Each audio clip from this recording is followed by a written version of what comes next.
Dipaksa menikah dengan aki-aki juragan tanah demi menuruti keinginan ibuku yang matre. Tak disangka setelah menikah aku diberi rumah mewah dan uang 1 miliar. Assalamualaikum warahmatullahi wabarakatuh. Selamat datang bunda semuanya di channel Kisah Cerita. Sebelum masuk ke ceritanya silahkan absen terlebih dahulu ya. Bunda-bunda semuanya dari daerah mana saja yang sudah subscribe semoga rezekinya lancar ya. Namaku Sekar, dan aku benci senja. Terutama senja yang memudar di balik jendela kamar kosku yang sempit, berdebu, dan selalu terasa lembab. Di Jakarta, senja selalu datang dengan janji kemacetan tak berujung, suara klakson yang memekakan telinga, dan bau asap knalpot yang menyesakan. Tapi bagiku, senja di kamar ini membawa beban lain. Beban pertanyaan tentang masa depan yang menggantung, seperti awan mendung yang tak kunjung hujan. Usia saya baru 22 tahun. Di usia ini, teman-teman sebaya saya sibuk memposting foto-foto liburan di media sosial, merencanakan karir impian, atau bahkan sibuk dengan drama percintaan mereka. Aku sibuk menyusun tumpukan cucian kotor, menghitung sisa uang makan, dan menghadapi panggilan telepon rutin dari ibu. Panggilan telepon itu selalu berakhir dengan nada yang sama, desakan untuk segera bekerja, untuk mencari pria mapan, untuk mengubah nasib keluarga. Sekar, sampai kapan kamu mau hidup seperti ini? Kuliahmu itu kapan selesai? Suara ibu selalu terngiang, menusuk telingaku bahkan setelah teleponnya kututup. Seolah-olah hidupku adalah kesalahan terbesar yang harus segera diperbaiki. Aku tahu, ibu melakukan ini demi kami. Demi adik-adikku yang masih sekolah, demi membayar kontrakan yang terus naik, demi dapur yang harus selalu mengepul. Tapi terkadang, caranya itu terasa menyesakan. Seperti jerat yang semakin hari semakin mengikatku. Aku bukan anak yang bodoh. Aku punya impian. Punya cita-cita. Dulu, aku bermimpi menjadi seorang desainer grafis yang sukses, bisa berkarya dan menghasilkan uang dari hobiku. Aku bahkan sempat mengambil kuliah desain, tapi biaya yang kian membengkak membuatku harus berhenti di semester 4. Sejak itu, impian itu terasa begitu jauh, terbungkus rapat di dasar laci hatiku, tertimbun tumpukan realitas pahit. Setiap hari, aku bekerja serabutan. Dari menjadi pelayan kafe, asisten toko daring, sampai menerima orderan desain grafis kecil-kecilan jika ada. Uang yang kudapat, hampir semuanya kukirim untuk ibu dan adik-adik di kampung.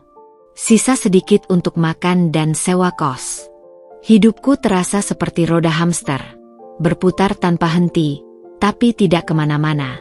Malam itu, setelah menyantap mie instan, aku membuka laptopku yang sudah tua. Layar retaknya memancarkan cahaya redup. Aku mencoba mencari lowongan pekerjaan, mengetikkan kata kunci, desainer grafis junior, atau admin media sosial. Tapi yang muncul hanyalah puluhan iklan lowongan yang meminta pengalaman bertahun-tahun, atau gaji yang bahkan tak cukup untuk membayar kos. Desahan napas keluar dari bibirku. Tiba-tiba, ponselku berdering. Nama, ibu, muncul di layar. Aku menarik napas dalam-dalam. Ada apa lagi kali ini? Gumamku pada diri sendiri. Panggilan ini terasa berbeda. Ada nada urgensi dalam sapaannya. Sekar, kamu sibuk? Tanya ibu, suaranya sedikit gemetar. Enggak, Bu. Ada apa? Jawabku, mencoba menyembunyikan kelelahan. Nak, ibu punya kabar penting. Sangat penting. Ibu berhenti sejenak, membuat jantungku berdegup lebih cepat. Ada yang melamar kamu, Sekar. Aku mengerutkan kening. Melamar? Siapa? Tidak ada pria yang sedang dekat denganku. Apalagi sampai melamar. Siapa? Bu? Jangan bercanda. Ini serius, Sekar. Dia Pak Broto. Juragan tanah yang paling kaya di desa sebelah. Dia mau menjadikan kamu istrinya. Kata-kata itu menghantamku seperti bongkahan es.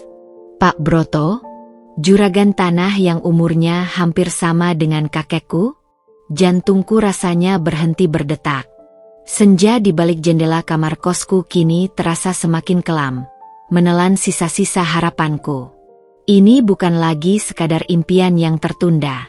Sore itu, hawa panas bulan Mei terasa begitu menusuk, seolah menyesakkan paru-paru. Di luar jendela kamarku yang sedikit terbuka, aroma melati dari pohon di pekarangan rumah tetangga menyusup masuk. Harusnya, wangi itu membawa ketenangan, namun sore ini, ia justru terasa seperti beban berat yang menghimpit.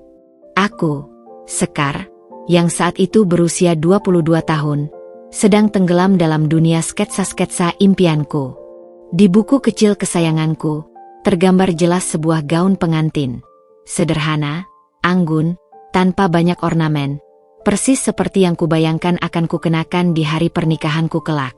Sebuah masa depan yang, saat itu, terasa begitu nyata dan bisa kuraih. Lamunanku pecah berkeping-keping oleh suara ibu yang melengking dari ruang tamu, memanggil namaku. Ada nada tergesa-gesa dan sedikit riang yang aneh, tidak seperti biasanya.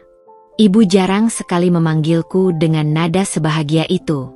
Panggilannya lebih sering bernada perintah, Sekar, sapu, atau Sekar, masakan ibu, atau keluhan tentang pekerjaan rumah yang belum selesai. Aku menghela napas, menyimpan bukuku dengan enggan di bawah bantal, dan melangkah malas ke ruang tamu. Firasatku tidak enak. Ketika aku tiba di ambang pintu, pandangan mataku langsung menangkap pemandangan yang membuat keningku berkerut. Ibu duduk di sofa tua kami, yang kainnya sudah mulai usang, dengan senyum lebar yang tak biasa. Di depannya, seorang wanita parubaya dengan dandanan mencolok dan perhiasan emas yang gemerlap mengisi pergelangan tangan dan lehernya. Wanita itu, yang entah mengapa terlihat asing, menatapku dan melemparkan senyum tipis, namun matanya terasa dingin. Di meja kecil di antara mereka, terhidang aneka kue basah yang biasanya hanya muncul saat lebaran, ditemani segelas teh melati yang mengepulkan uap. Aroma melati itu lagi, kini bercampur dengan bau manis kue, seolah menipu indraku. Nah, ini dia Sekar, Bu Haji, kata ibu dengan suara yang dibuat-buat semanis mungkin. Nadanya penuh pujian saat menunjuk ke arahku. Cantik, kan? Nurut lagi sama orang tua.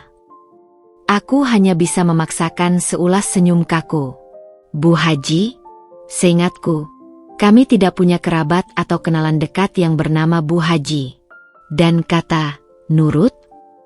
Itu adalah lelucon paling pahit yang pernah kudengar keluar dari mulut ibu, terutama jika berkaitan denganku. Aku yang selalu punya prinsip dan seringkali berseberangan dengannya, tiba-tiba disebut nurut.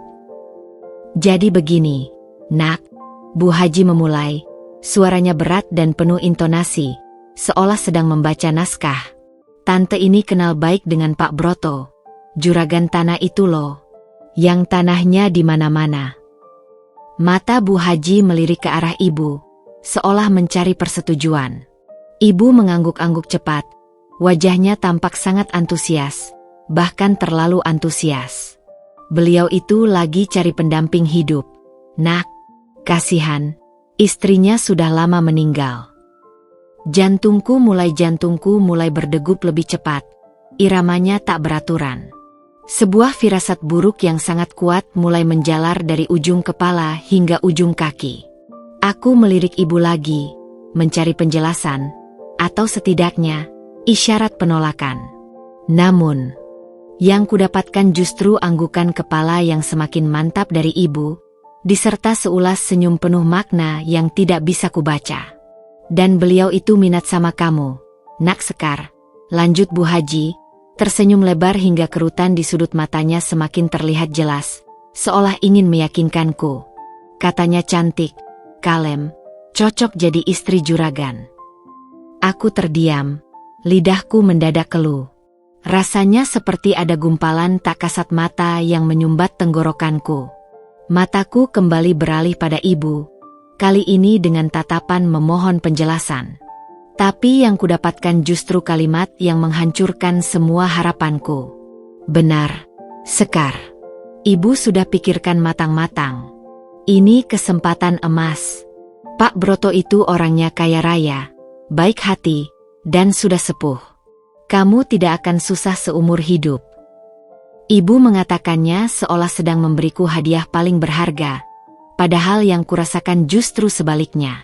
Kalimat itu, kesempatan emas, dan tidak akan susah seumur hidup, seolah sebuah palu godam raksasa yang menghantam langsung ke dadaku. Jadi, ini dia maksud panggilan ibu? Ini adalah kesempatan emas yang dimaksud? Aku dijual kepada seorang aki-aki demi uang?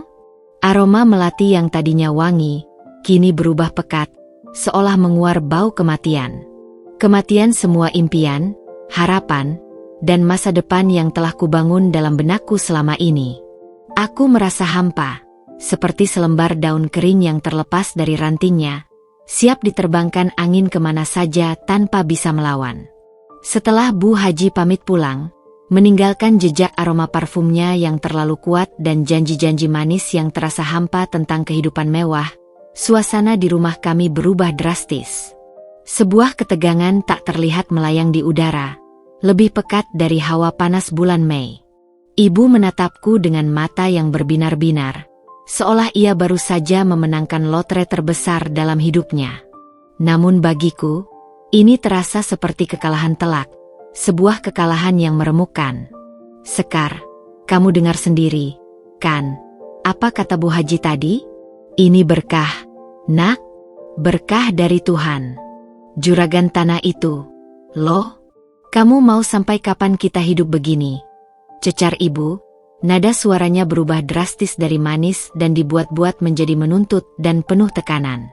Ia berjalan mondar-mandir di depanku, gesturnya penuh semangat, seolah sedang bernegosiasi untuk sebuah kesepakatan besar. Kerja serabutan, gaji pas-pasan, rumah kecil begini terus? Bayangkan, nak, rumah mewah, uang melimpah. Kamu bisa beli apa saja yang kamu mau. Desainer-desainer itu pasti iri setengah mati padamu. Aku hanya bisa terdiam, mencoba mencerna setiap perkataan ibu yang meluncur deras seperti air bah. Rumah mewah? Uang melimpah? Itu semua terdengar seperti mimpi buruk yang paling mengerikan bagiku. Aku memang tidak kaya raya. Aku tahu betul kondisi ekonomi keluarga kami yang pas-pasan. Tapi aku punya prinsip. Aku punya cita-cita untuk meraih kesuksesan dengan keringatku sendiri, dengan bakat dan kerja kerasku, bukan dengan menjual diri. Bukan dengan menukar kebebasan dan harga diriku demi kemewahan semu. Ibu serius? Tanyaku akhirnya. Suaraku nyaris berbisik, tercekat. Aku merasakan ada gumpalan besar, keras, dan perih yang menyumbat tenggorokanku. Ibu mau menjualku? Aku ini manusia, Bu. Aku bukan barang dagangan yang bisa ibu tukarkan dengan uang. Wajah ibu yang tadinya berseri-seri langsung berubah masam dalam sekejap. Senyum yang tadi merekah kini lenyap tak berbekas, digantikan oleh kerutan tajam di dahinya dan sorot mata yang penuh amarah. Apa-apaan kamu bicara begitu? Menjual katamu. Ini namanya perjodohan, Sekar. Perjodohan untuk kebaikanmu. Ibu tidak pernah menjualmu. Justru ibu mencarikan yang terbaik untuk masa depanmu. Kamu tidak tahu diri. Tapi ibu tidak pernah bertanya padaku. Tidak pernah peduli apa yang kuinginkan. Ibu hanya peduli dengan uangnya, kan? Suaraku meninggi. Emosiku yang selama ini kupendam rapat-rapat akhirnya meledak. Selama ini aku selalu berusaha bersabar, selalu menurut pada keinginan ibu, tapi kali ini sudah keterlaluan. Ini melampaui batas toleransiku. Aku punya impian, Bu. Aku mau jadi desainer, bekerja keras, punya karya sendiri.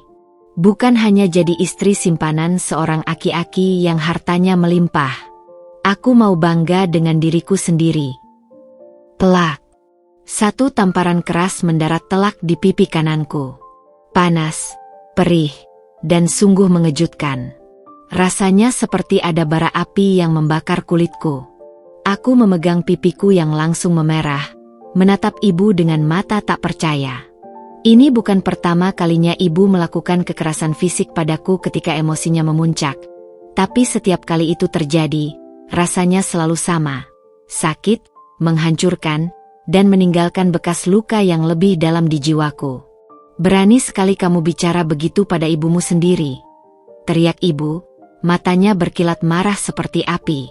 Ia menunjuk-nunjukku dengan jari telunjuknya yang kurus. Ibu ini orang tuamu. Ibu tahu apa yang terbaik untukmu. Kamu itu cuma anak ingusan. Tidak tahu apa-apa tentang hidup. Impian? Impianmu itu tidak akan bisa mengisi perutmu. Impianmu itu tidak akan bisa membuat kita hidup enak.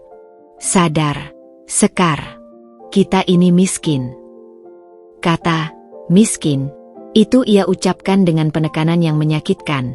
Seolah itu adalah aib terbesar yang harus kutanggung. Sebuah stigma yang tak bisa kuhindari. Aku menunduk, air mata mulai menggenang di pelupuk mataku, dan tak lama kemudian mengalir membasahi pipi. Aku ingin membantah, ingin berteriak bahwa harga diriku lebih penting dari semua harta yang ibu idam-idamkan itu, tapi kata-kata itu tercekat di tenggorokan. Tamparan itu, dan kata-kata pedas ibu yang menusuk, seolah mematikan semua perlawanan dalam diriku. Energi untuk melawan habis tak bersisa.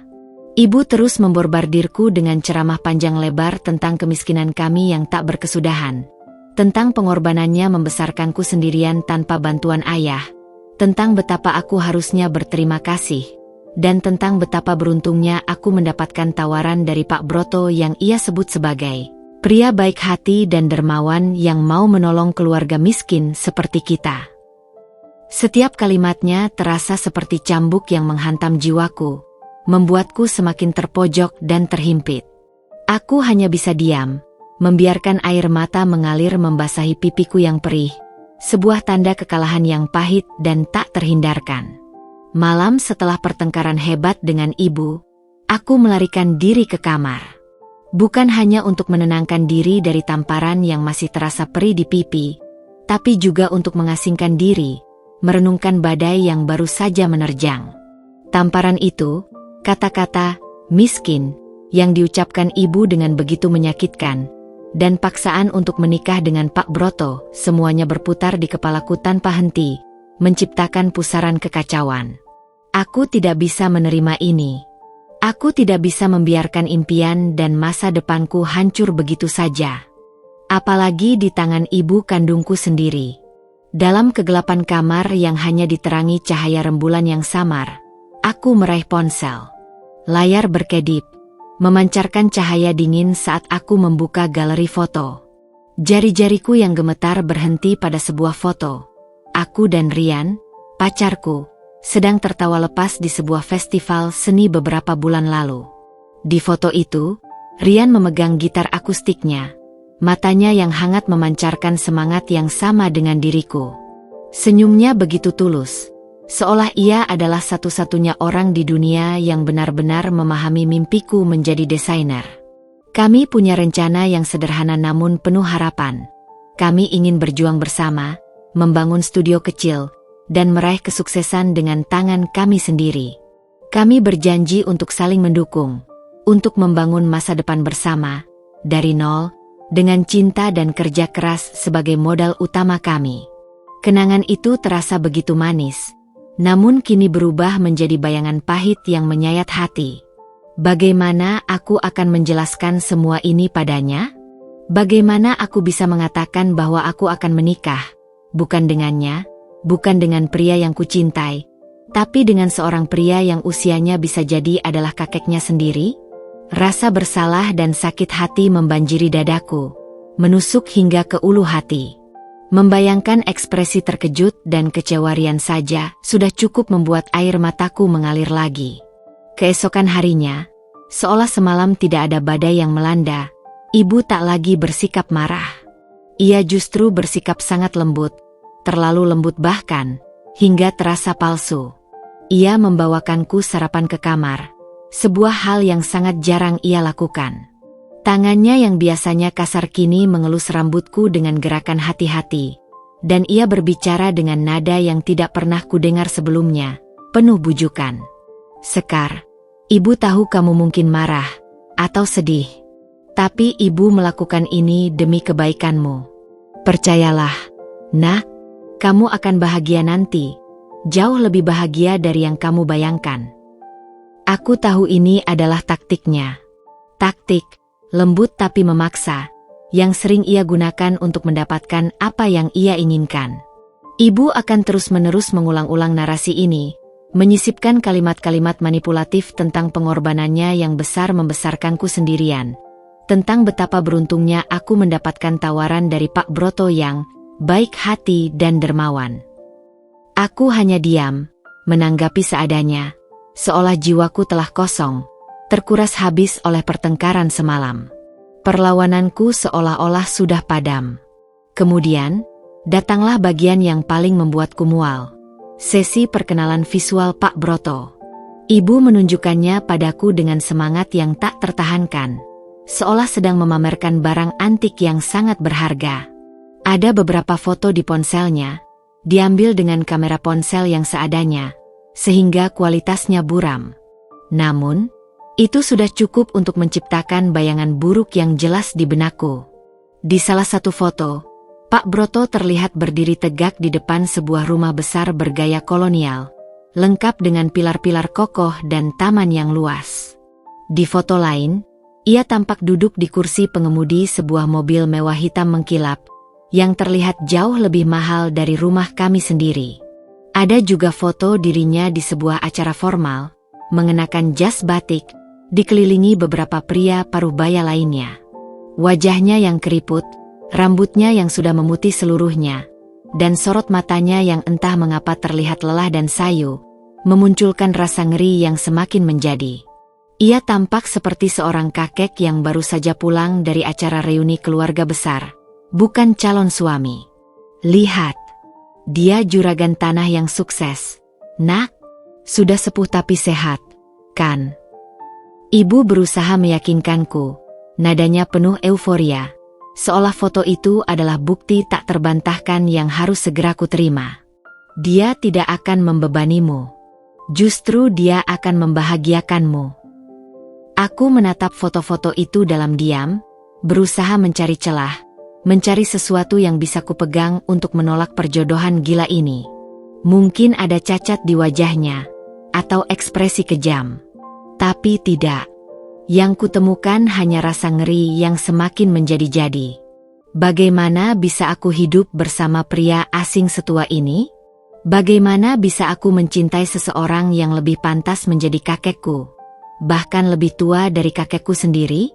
Bayangan rian kembali melintas, membuat kerongkonganku tercekat.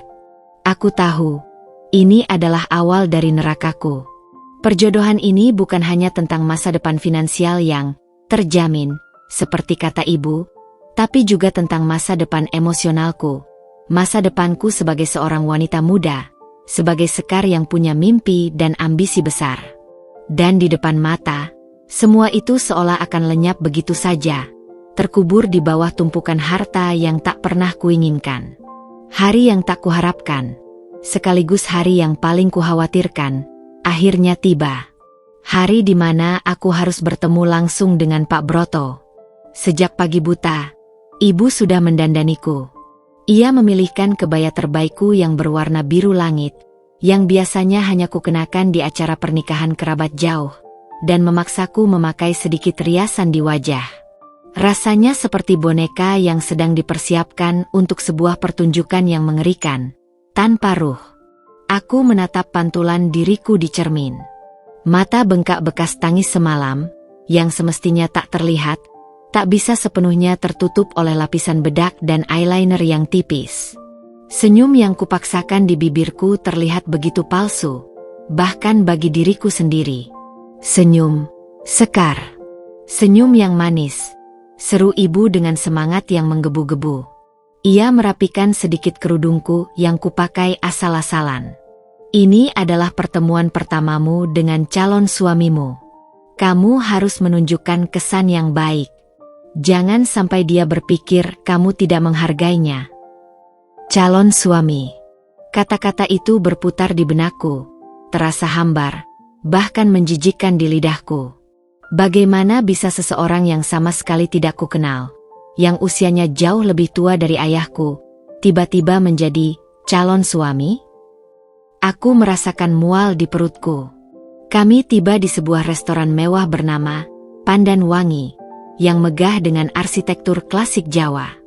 Interiornya didominasi ukiran kayu jati yang rumit, lampu-lampu kristal besar menggantung anggun dari langit-langit, dan aroma melati bercampur cendana yang samar tercium di udara.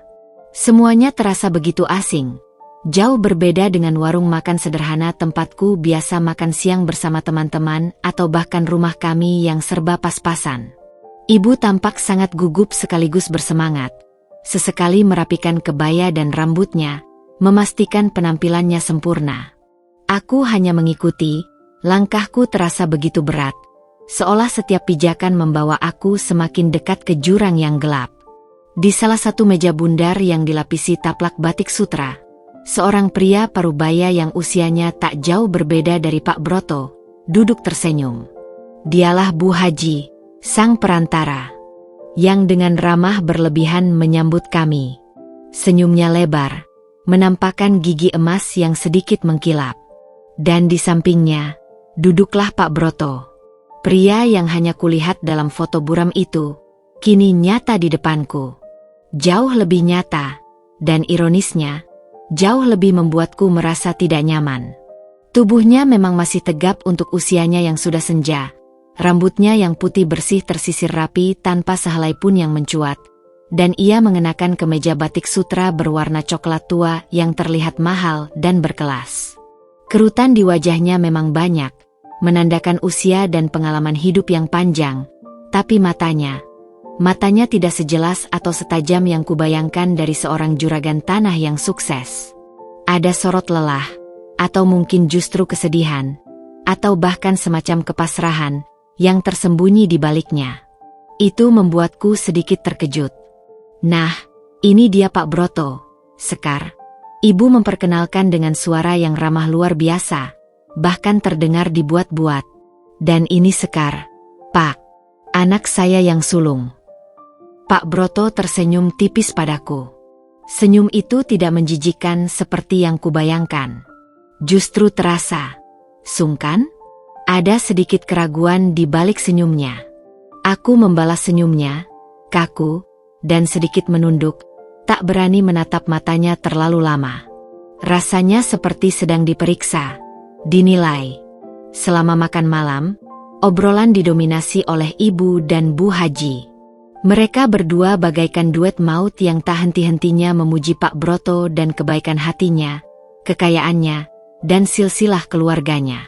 Ibu bahkan tak ragu menceritakan bagaimana aku adalah anak yang penurut, rajin, dan cocok menjadi istri yang baik. Aku merasa wajahku panas membara, malu sekali mendengar semua pujian kosong itu. Ingin rasanya tenggelam di bawah meja, menghilang dari pandangan mereka. Pak Broto sendiri tidak banyak bicara. Ia hanya sesekali mengangguk, atau menjawab dengan singkat dan sopan saat ditanya. Sesekali, matanya melirik ke arahku, namun tatapan itu tidak menuntut, tidak lebay, atau mengintimidasi. Justru terasa seperti tatapan seorang kakek kepada cucunya, penuh pertimbangan. Jadi, Sekar, Pak Broto tiba-tiba memanggil namaku. Suaranya agak serak namun lembut, memecah dominasi suara Ibu dan Bu Haji. Kamu ini suka mendesain, ya? Ibu, kamu bilang kamu suka menggambar gaun. Aku terkejut. Bagaimana ia tahu? Ibu pasti yang menceritakan saat sesi praperjodohan dengan Bu Haji. Iya, Pak, jawabku pelan, sedikit gugup. Saya memang suka menggambar sketsa gaun dan baju. Bagus itu, katanya, mengangguk kecil. Ada kerutan di sudut matanya saat ia tersenyum lagi. bakat itu harus diasah. Jangan sampai sia-sia. Sangat disayangkan kalau tidak dikembangkan. Entah mengapa, kalimatnya itu, yang diucapkan dengan nada tulus dan penuh perhatian, justru membuat hatiku sedikit perih. Ia berbicara tentang bakat yang harus diasah, sementara di sisi lain, aku merasa bakat dan impianku akan segera terkubur dalam pernikahan ini, dalam bayangan kemewahan yang tak pernah kuinginkan. Makan malam pun berakhir. Sebelum pulang, ibu sempat berbicara empat mata dengan Pak Broto dan Bu Haji di sudut ruangan, sedikit menjauh dariku agar aku tidak mendengar jelas. Aku bisa melihat ibu mengangguk-angguk bersemangat, sesekali melirikku, seolah memberi kode bahwa transaksi sudah selesai. Firasatku mengatakan bahwa semua sudah beres, sudah disepakati, dan aku hanya tinggal menunggu tanggal mainnya. Di perjalanan pulang, ibu tak henti-hentinya memuji Pak Broto. Lihat kan, Sekar? Orangnya baik, sopan, berwibawa. Tidak seperti yang kamu bayangkan, kan? Dia itu juragan sejati. Kamu pasti akan bahagia dengannya. Aku hanya diam, menatap kosong keluar jendela mobil yang gelap. Perasaan campur aduk menyeruak dalam diriku. Lega karena pertemuan itu tidak seburuk yang kuduga secara personal. Namun juga takut karena semua ini akan semakin mendekat ke kenyataan yang mengerikan. Senyum Pak Broto yang lelah, tatapannya yang tidak menuntut, entah mengapa justru membuatku merasa semakin bersalah. Bersalah karena membencinya, padahal ia terlihat begitu, biasa saja, bahkan sedikit kesepian. Aku tahu, hidupku tidak akan sama lagi. Sejak pertemuan memuakan di restoran itu, desakan dari ibu semakin menjadi-jadi. Perangainya berubah. Tidak ada lagi tamparan yang membakar pipi atau teriakan yang memekakkan telinga. Ia beralih ke taktik yang lebih halus, namun sama menyiksanya, tekanan emosional. Setiap hari, ibu akan menghela napas panjang di depanku, menatapku dengan tatapan kasihan yang dibuat-buat, dan melontarkan kalimat-kalimat yang menusuk. Lihatlah kita, Sekar. Seandainya kamu mau menuruti ibu, kita tidak akan sesusah ini lagi. Kita bisa makan enak setiap hari, punya baju bagus. Atau, betapa beruntungnya kamu, nak, ada orang kaya mau menampung kita, mau menolong keluarga ini. Ibu tidak akan hidup selamanya untuk menjagamu. Siapa nanti yang akan menjamin hidupmu kalau ibu sudah tiada? Kalimat-kalimat itu bagaikan tetesan air yang perlahan-lahan, namun pasti, mengikis batu. Aku merasa terjebak dalam jaring laba-laba yang tak terlihat. Semakin lama semakin kuat menjeratku, mengikatku erat. Rumah kami yang tadinya terasa nyaman kini terasa semakin kecil. Dinding-dindingnya seolah mendekat, mencekikku. Aku mencoba mencari pelarian. Perpustakaan kota menjadi satu-satunya tempat favoritku. Di sana, di antara rak-rak buku yang menjulang tinggi, aku bisa tenggelam dalam buku-buku desain, bermimpi tentang masa depan yang berbeda, jauh dari kenyataan pahit yang menungguku di rumah. Di sana, aku bisa sejenak melupakan kenyataan bahwa hidupku akan segera ditentukan oleh keinginan orang lain. Namun, yang paling berat dari semua ini adalah menghadapi Rian. Kami biasanya bertemu hampir setiap hari, entah di kedai kopi langganan yang selalu ramai, di studio kecilnya yang penuh dengan kanvas dan bauket, atau hanya sekadar berjalan-jalan di taman kota, berbagi cerita dan tawa. Namun, sejak perjodohan itu mengemuka, aku mulai menghindarinya. Rasa bersalah dan malu terlalu besar untuk kutanggung. Bagaimana aku bisa menatap matanya yang polos dan penuh cinta itu, lalu berpura-pura semuanya baik-baik saja, seolah tidak ada badai yang akan menghancurkan kami? Suatu sore, Rian datang ke rumah, wajahnya penuh kekhawatiran yang kentara. Ia berdiri di depan pintu dengan ekspresi cemas, seolah tahu ada yang tidak beres. Ibu, yang kebetulan sedang menyiram tanaman di halaman depan, menyambutnya dengan senyum palsu dan basa-basi yang berlebihan, yang membuatku semakin tidak nyaman. Wah, Rian, sudah lama tidak main ke sini. Ayo masuk, "Nak, sudah lama tidak minum teh buatan ibu," katanya, bahkan menawarkan Rian minuman. Sebuah perlakuan yang tidak pernah ia berikan sebelumnya.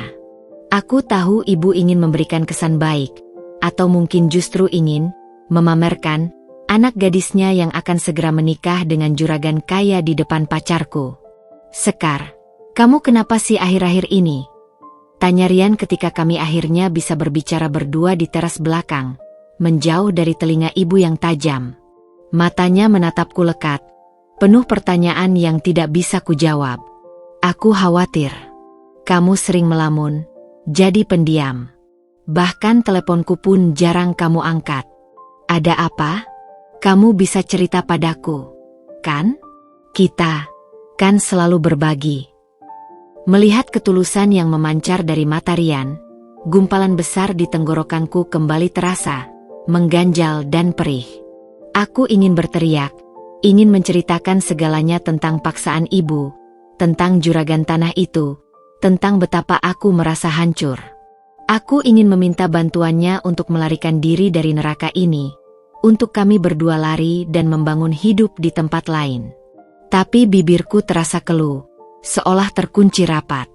Bagaimana aku bisa menghancurkan impiannya? Impian kami berdua yang sudah kami rajut bersama dengan begitu indahnya?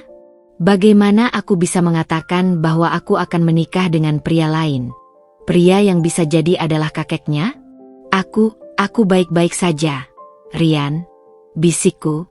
Dusta terbesar yang pernah kuucapkan padanya. Aku menunduk, tak sanggup menatap matanya yang memancarkan kekhawatiran dan cinta. Hanya sedikit banyak pikiran saja. Urusan keluarga. "Banyak pikiran apa? Kita bisa selesaikan bersama, Sekar," desaknya lembut, suaranya penuh keyakinan. Ia meraih tanganku. Jemarinya yang hangat dan familiar menggenggam erat jemariku yang dingin. "Ingat janji kita? Kita akan berjuang bersama, membangun hidup dari nol. Tidak ada yang bisa memisahkan kita, kan? Apapun masalahnya, kita hadapi berdua." Mendengar kata janji itu, seolah bendungan air mataku jebol. Aku tidak bisa menahannya lagi. Tangisku pecah. Isakannya memilukan, memenuhi keheningan teras belakang. Rian terkejut, ia langsung memelukku erat, mengelus rambutku. "Sekar, ada apa? Jangan membuatku khawatir seperti ini. Cerita, Sekar, ada apa?" Dalam pelukannya, yang dulu terasa begitu nyaman dan aman, kini terasa seperti pelukan perpisahan. Aku mencoba mencari kekuatan, mencari cara untuk menjelaskan kehancuran yang akan menimpa kami. Tapi yang keluar dari mulutku hanyalah isakan tanpa kata, teredam di bahunya. Aku tahu, jika aku tidak mengatakan yang sebenarnya sekarang, aku akan melukai dia lebih dalam di kemudian hari. Ini adalah perpisahan yang harus terjadi, seberapapun pahitnya, seberapapun hancurnya hatiku. "Maafkan aku, Rian," kataku disela isakan, suaraku parau dan bergetar, nyaris tak terdengar. Aku tidak bisa melanjutkan ini. Kita harus berpisah." Rian melepaskan pelukannya, menatapku tak percaya. Wajahnya yang tadinya khawatir kini pucat pasi, matanya membelalak, penuh dengan kebingungan dan kepedihan yang mendalam. "Apa maksudmu, Sekar? Kamu bercanda kan? Ini bukan April Mop." Aku menggeleng lemah, air mata terus mengalir tanpa henti membasahi pipiku. "Aku tidak bercanda. Ibu sudah menjodohkanku dengan orang lain. Aku harus menikah." Hening yang mematikan menyelimuti kami berdua. Hanya suara tangisku yang memecah keheningan sore itu, dan detak jantungku yang berpacu kencang. Wajah Rian berubah, dari bingung menjadi terluka, lalu akhirnya marah, sebuah kemarahan yang tidak tertuju padaku, melainkan pada takdir atau mungkin pada sistem yang kejam ini. "Dijodohkan? Sekar, kamu ini bicara apa? Kita sudah sejauh ini. Kita punya impian bersama. Kamu bilang tidak ada yang bisa memisahkan kita. Kamu bilang kita akan menikah. Aku ingin menjawab, ingin menjelaskan lebih lanjut tentang paksaan ibu yang tak terbantahkan, tentang sosok juragan tanah itu yang terasa asing dan menakutkan, tapi aku tidak sanggup. Kata-kataku tercekat lagi di tenggorokan, terhalang oleh gumpalan kesedihan yang besar. Aku tahu, penjelasanku tidak akan mengubah apa-apa. Rasa sakit yang kulihat di matanya sudah cukup untuk menghancurkanku berkeping-keping. Ini adalah perpisahan yang paling pahit, sebuah akhir dari bab terindah dalam hidupku.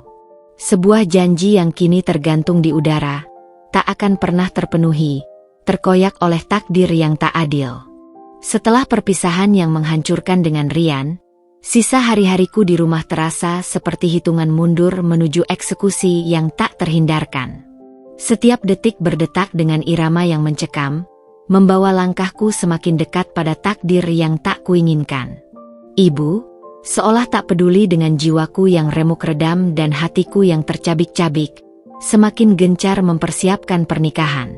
Ia sibuk mondar-mandir, memilih kain batik terbaik untuk resepsi, mengatur seserahan yang harus dipamerkan, dan sibuk menelepon kerabat untuk memastikan kehadiran mereka. Daftar tamu yang panjang dibicarakan dengan antusiasme yang menyesakkan. Setiap detail kecil yang ia sebutkan, pilihan warna dekorasi, jenis makanan catering, lagu yang akan diputar, terasa seperti pukulan palu di dadaku, membangun tembok yang semakin tinggi antara aku dan kehidupanku yang lama, kehidupanku yang penuh impian. Aku menghabiskan sebagian besar waktuku di kamar, mencoba mengisolasi diri dari kegembiraan palsu ibu dan segala keriuhan persiapan. Buku sketsaku yang dulu menjadi pelarianku, tempatku menuangkan segala ide dan harapan, kini terasa hambar, bahkan menyakitkan untuk dibuka. Setiap garis yang kutorehkan, setiap pola gaun yang tergambar, seolah mengingatkan pada impian yang telah kubuang jauh, terkubur di bawah tumpukan kehendak ibu. Tidur pun menjadi hal yang sulit. Aku sering terbangun di tengah malam, napas terengah-engah. Bayangan wajah Rian yang terluka parah terus menghantuiku, disusul oleh bayangan Pak Broto yang keriput dan tatapan sayu yang entah mengapa terasa begitu asing namun membebani. Aku merasa terjebak di antara penyesalan mendalam karena kehilangan Rian dan ketakutan akan masa depan yang tidak ku ketahui, masa depan yang terasa begitu gelap. Pada malam terakhir sebelum hari H, aku memutuskan untuk tidak tidur sama sekali. Untuk apa? Tidur hanya akan mempercepat tibanya pagi, dan pagi itu akan membawa akhir dari segalanya. Aku duduk di tepi tempat tidur, memeluk lututku, menatap jendela yang menampilkan langit malam bertabur bintang di kejauhan. Di luar sana, dunia terasa begitu luas dan penuh kemungkinan yang tak terbatas, dengan jutaan orang menjalani hidup sesuai keinginan mereka. Sementara aku akan segera terkurung dalam sangkar emas, terpisah dari dunia yang luas itu. Aku meraih ponsel, menatap kontak Rian di daftar nama. Jemariku gatal ingin menghubunginya, mengucapkan selamat tinggal yang layak, atau bahkan sekadar mendengar suaranya untuk terakhir kali, riakan. Merasakan sedikit kehangatan dari masa lalu. Namun, aku menahan diri. Apa gunanya? Itu hanya akan menambah luka bagi kami berdua, menggaruk kembali luka yang belum sempat mengering. Air mata kembali membanjiri pipiku. Bukan lagi tangis histeris yang disertai teriakan, melainkan isakan pelan yang keluar dari dasar hatiku, tanpa suara. Aku menangisi Rian, yang kucintai dan harus kulepaskan. Aku menangisi impianku yang hancur berkeping-keping. Aku menangisi masa mudaku yang akan direnggut paksa, dan kebebasanku yang akan hilang. Aku menangisi diriku yang lemah, yang tidak sanggup melawan kehendak ibu, yang tidak punya cukup keberanian untuk berontak. Aku merasa tak berguna, tak berdaya, seperti boneka yang digerakkan oleh tali takdir orang lain. Dalam kesendirian malam yang sunyi dan mencekam itu, di antara isak tangis yang tertahan, aku memutuskan untuk menulis sebuah surat. Bukan untuk Rian, bukan pula untuk ibu, melainkan untuk diriku sendiri. Kubuang semua perasaan yang membebani, amarah yang menggelegak pada ibu, kesedihan yang mendalam karena kehilangan Rian, ketakutan yang mencekik pada Pak Broto, dan kekecewaan yang besar pada diriku sendiri yang tak mampu melawan. Kutuliskan impian-impian yang kupendam, cita-cita yang belum sempat kuraih, dan yang terpenting, sebuah janji pada diriku sendiri bahwa suatu hari nanti, aku akan menemukan cara untuk meraihnya, tidak peduli seberapa sulitnya jalan itu. Aku tahu surat ini mungkin hanya penghiburan semu, sebuah pelarian sementara dari kenyataan. Namun setidaknya, itu adalah satu-satunya perlawanan yang bisa kulakukan saat ini, sebuah bisikan harapan yang kuciptakan sendiri.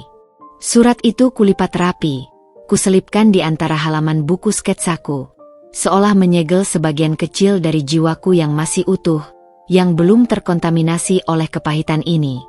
Malam itu terasa sangat panjang. Setiap detik berdetak dengan lambat, seolah waktu pun enggan membawaku ke hari yang akan mengubah segalanya, hari di mana Sekar yang kukenal akan lenyap. Ketika fajar mulai menyingsing, mewarnai langit dengan semburat jingga dan merah muda, aku mendengar suara ibu yang riang, seolah tak ada beban sedikit pun di hatinya. Ia mengetuk pintu kamarku dengan antusiasme yang tak kupahami. "Sekar, ayo bangun, nak. Hari ini hari bahagiamu. Mandi yang bersih, dandan yang cantik. Calon suamimu sudah menunggu." Aku menarik napas dalam-dalam, mengusap sisa air mata yang masih membasahi pipi. Janji pada diriku sendiri yang tak terucap, yang tersimpan rapat di dalam buku sketsaku, kini menjadi satu-satunya pegangan yang kumiliki. Aku harus bertahan. Untuk diriku, untuk kebebasanku, dan entah bagaimana, untuk impian-impian yang masih tersimpan rapi di dalam hati, menunggu untuk diwujudkan suatu hari nanti. Hari itu tiba, menjemputku dengan fajar yang terasa dingin dan menusuk. Hari di mana aku, Sekar, berusia 22 tahun, resmi menyerahkan diriku pada takdir yang telah ditentukan oleh ibu. Tak ada lagi jalan mundur, tak ada lagi celah untuk melarikan diri. Pagi itu, rumah kami yang kecil terasa riuh luar biasa. Suara tawa ibu yang melengking bahagia, berbaur dengan celotehan dan tawa para tetangga yang membantu persiapan, terdengar hingga ke kamarku, menembus dinding, seolah mengejek kesedihanku. Di luar, aroma masakan dan wangi bunga melati yang disiapkan untuk dekorasi bercampur, menciptakan aroma yang seharusnya meriah, namun bagiku terasa seperti bau upacara kematian. Tukang rias yang dipesan ibu sudah menunggu sejak subuh, lengkap dengan peralatan dan senyum profesionalnya yang ramah, namun tak sampai ke matanya. "Ayo, Nona Sekar, duduk di sini. Biar Tante sulap jadi cantik seperti bidadari," katanya dengan nada ceria. Aku hanya menurut, melangkah gontai, dan duduk di depan cermin, pasrah. Tangan-tangan cekatan mulai merias wajahku, mengoleskan bedak dingin yang terasa asing, menarik garis eyeliner yang presisi, dan memoles lipstik merah muda yang terasa kaku di bibirku. Aku menatap pantulan diriku di cermin. Wajahku pucat pasi, dan mataku tampak kosong, seolah jiwaku telah melayang entah kemana, meninggalkan raga yang tak berdaya. Gaun pengantin putih bersih yang mewah, dengan detail payet berkilauan dan renda-renda yang rumit, yang dulu hanya berani kusketsa di buku impianku, kini tergantung megah di lemari, siap untuk kukenakan. Gaun itu sangat indah, mahal, dan glamor, tapi bagiku, ia terasa seperti jubah hukuman mati yang akan segera membelengguku. Ibu masuk ke kamar, matanya berkaca-kaca haru, seolah menyaksikan momen paling membahagiakan dalam hidupnya. "Anak ibu cantik sekali," bisiknya, mengelus pipiku dengan lembut. Senyumnya lebar, penuh kepuasan dan kebanggaan yang kentara. "Ibu tidak salah pilih. Kamu akan bahagia, nak. Ibu yakin sekali." Aku hanya bisa membalasnya dengan senyum tipis yang terasa dingin dan asing di bibirku. Bahagia? Bagaimana bisa aku bahagia jika hatiku sudah mati rasa? Jika setiap denyutan nadiku terasa seperti sayatan? Perjalanan menuju tempat akad nikah terasa seperti prosesi yang tak ada ujungnya. sebuah perjalanan menuju ketidakpastian. Mobil sedan hitam mewah dengan jendela gelap, yang disewa ibu khusus untuk hari ini, terasa seperti peti mati yang bergerak pelan, mengantarku ke sebuah dimensi yang berbeda. Aku duduk diam di jok belakang, di samping ibu yang tak henti-hentinya memberikan nasihat tentang bagaimana harus bersikap di depan Pak Broto, bagaimana harus menjadi istri yang baik dan penurut, dan yang paling penting, bagaimana harus menjaga harta suami agar tidak disia-siakan. Kata-katanya masuk ke telingaku, namun tak ada satupun yang benar-benar kucerna. Pikiranku melayang, jauh dari hiruk-pikuk di dalam mobil.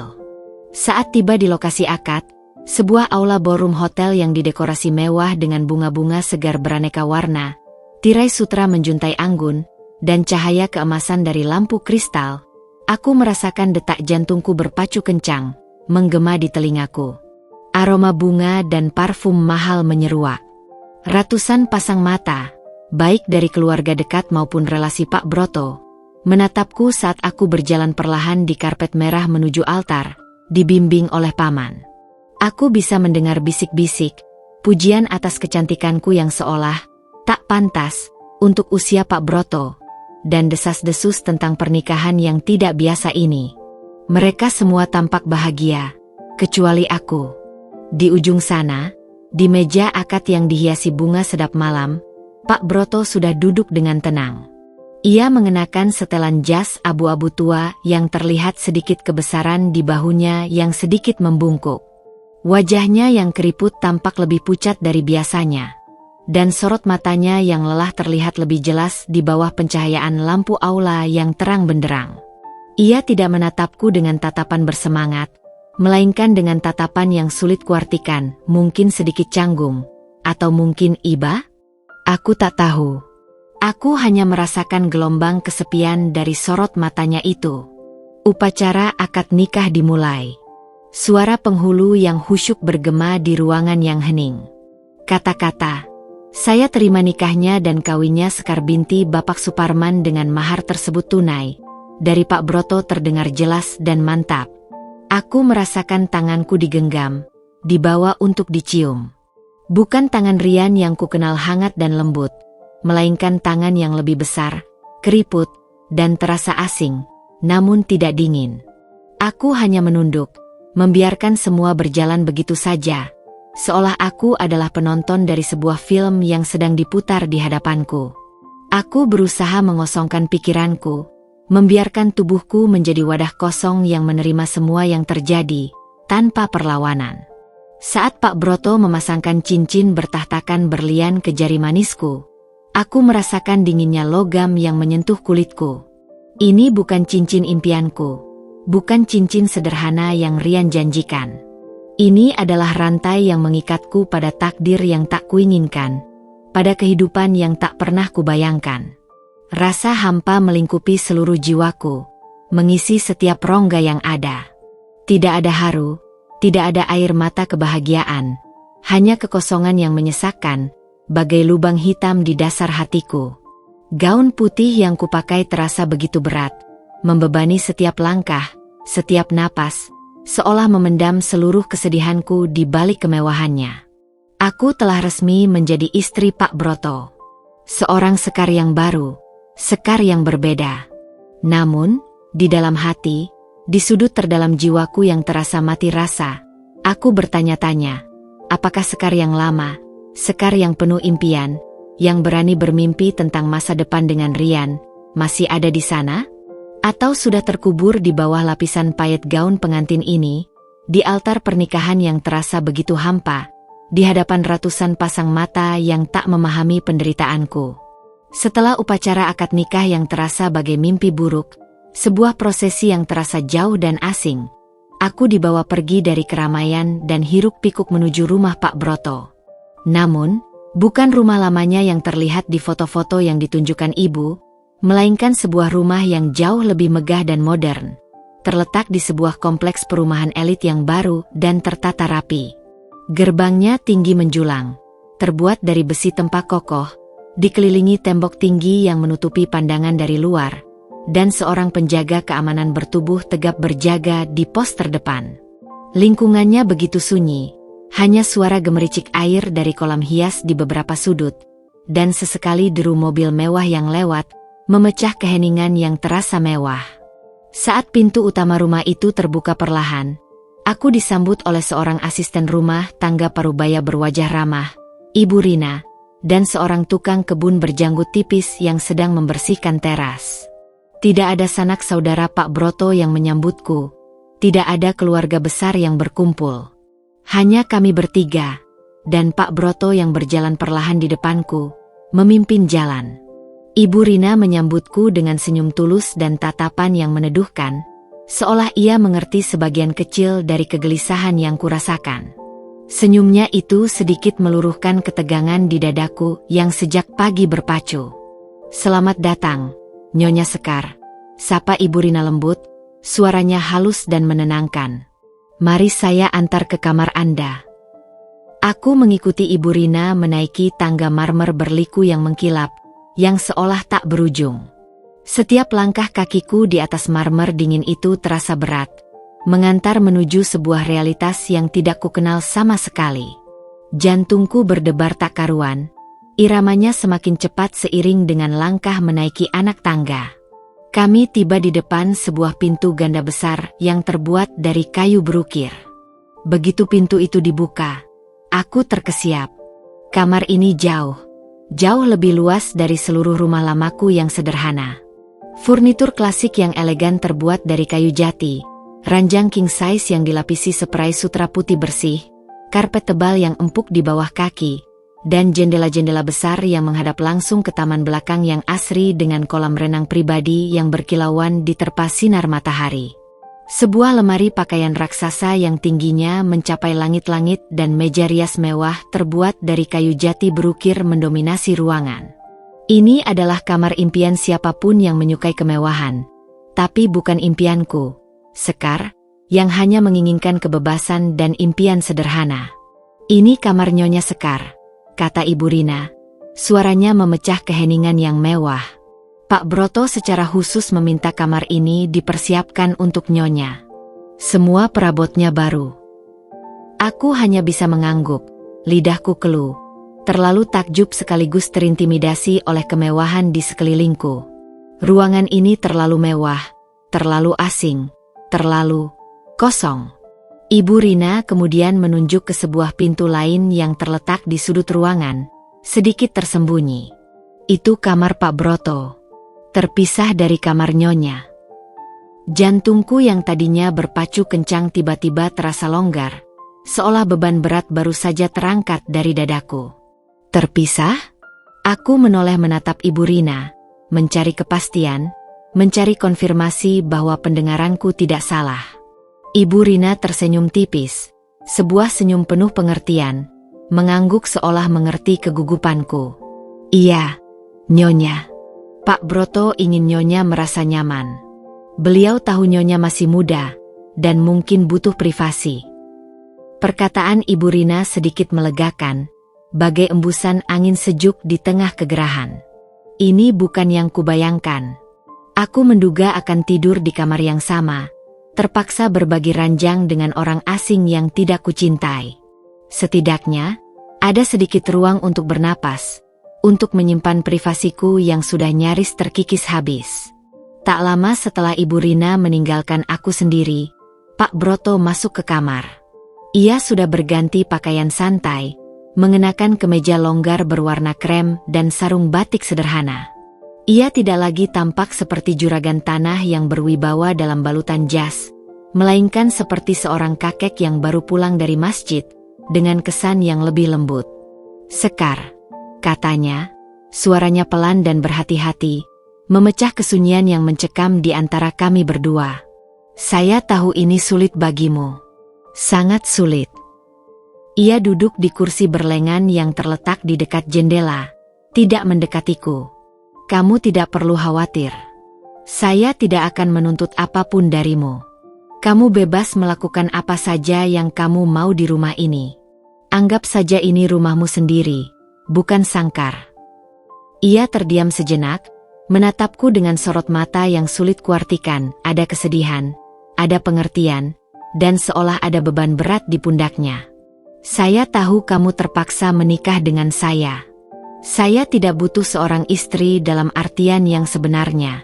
Saya hanya butuh seseorang yang bisa menemani di hari tua saya. Seseorang yang bisa saya percaya untuk menjaga rumah ini dan juga diri saya kelak. Aku mendengarkan setiap kata-katanya, mencoba mencari kebohongan di baliknya, mencari celah, namun tidak kutemukan. Ucapannya tulus, bahkan ada nada kesepian yang samar, membuatku sedikit merasa iba. Sebagai imbalannya, lanjut Pak Broto, ia kemudian tersenyum tipis. Senyum yang kali ini terasa lebih tulus dari yang pernah kulihat sebelumnya. Saya akan memenuhi semua kebutuhanmu. Kamu bisa melanjutkan pendidikanmu yang tertunda, membuka usaha, atau apapun yang kamu inginkan. Saya sudah menyiapkan sedikit modal untukmu, untuk membantumu mewujudkan impianmu. Mataku membelalak. Sedikit modal? Setelah gaun mewah dan rumah ini yang serba mewah? Ini di luar dugaanku, benar-benar tak terduga. Ia berjalan perlahan ke arah meja rias, mengambil sebuah amplop coklat tebal yang tergeletak di sana. Ini kartu ATM dan buku tabungan atas namamu. Isinya.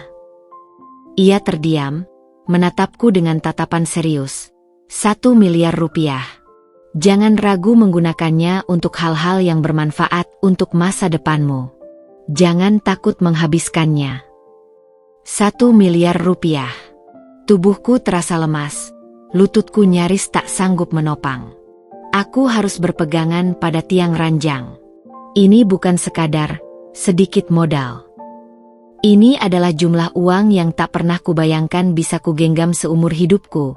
Bahkan jika aku bekerja keras seumur hidupku. Tanganku gemetar saat menerima amplop itu. Ini adalah realisasi dari janji ibu yang matre. Namun di luar semua ekspektasi terburukku. Ini bukan lagi sekadar sangkar emas yang menakutkan, melainkan sebuah istana yang menawarkan kebebasan finansial tak terduga. Sebuah kebebasan yang ironisnya datang dari pernikahan yang tidak kuinginkan. Pak Broto mengangguk, seolah mengerti sepenuhnya keterkejutanku. Kamu istirahatlah. Jika butuh apa-apa, panggil saja Ibu Rina atau saya. Ia tersenyum lagi, senyum yang kali ini terasa lebih tulus dan ramah, lalu berbalik keluar kamar, menutup pintu perlahan, meninggalkan aku sendirian di tengah kemegahan yang membingungkan dan terasa aneh ini. Aku duduk di tepi ranjang yang empuk, memegang amplop berisi uang sebanyak itu. Malam pertama pernikahanku, bukan seperti yang diwarnai ketakutan akan sentuhan fisik atau tuntutan, melainkan oleh kejutan yang tak terduga dan membingungkan.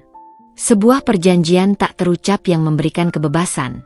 Sebuah janji kemandirian yang tiba-tiba ditawarkan oleh seorang pria yang kini menjadi suamiku.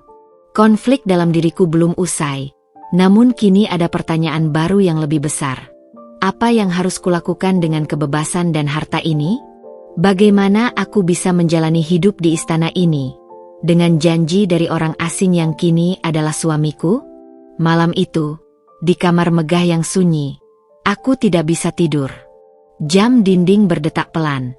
Setiap detiknya terasa begitu berat dan panjang, seolah memperpanjang waktu untukku merenungi segalanya.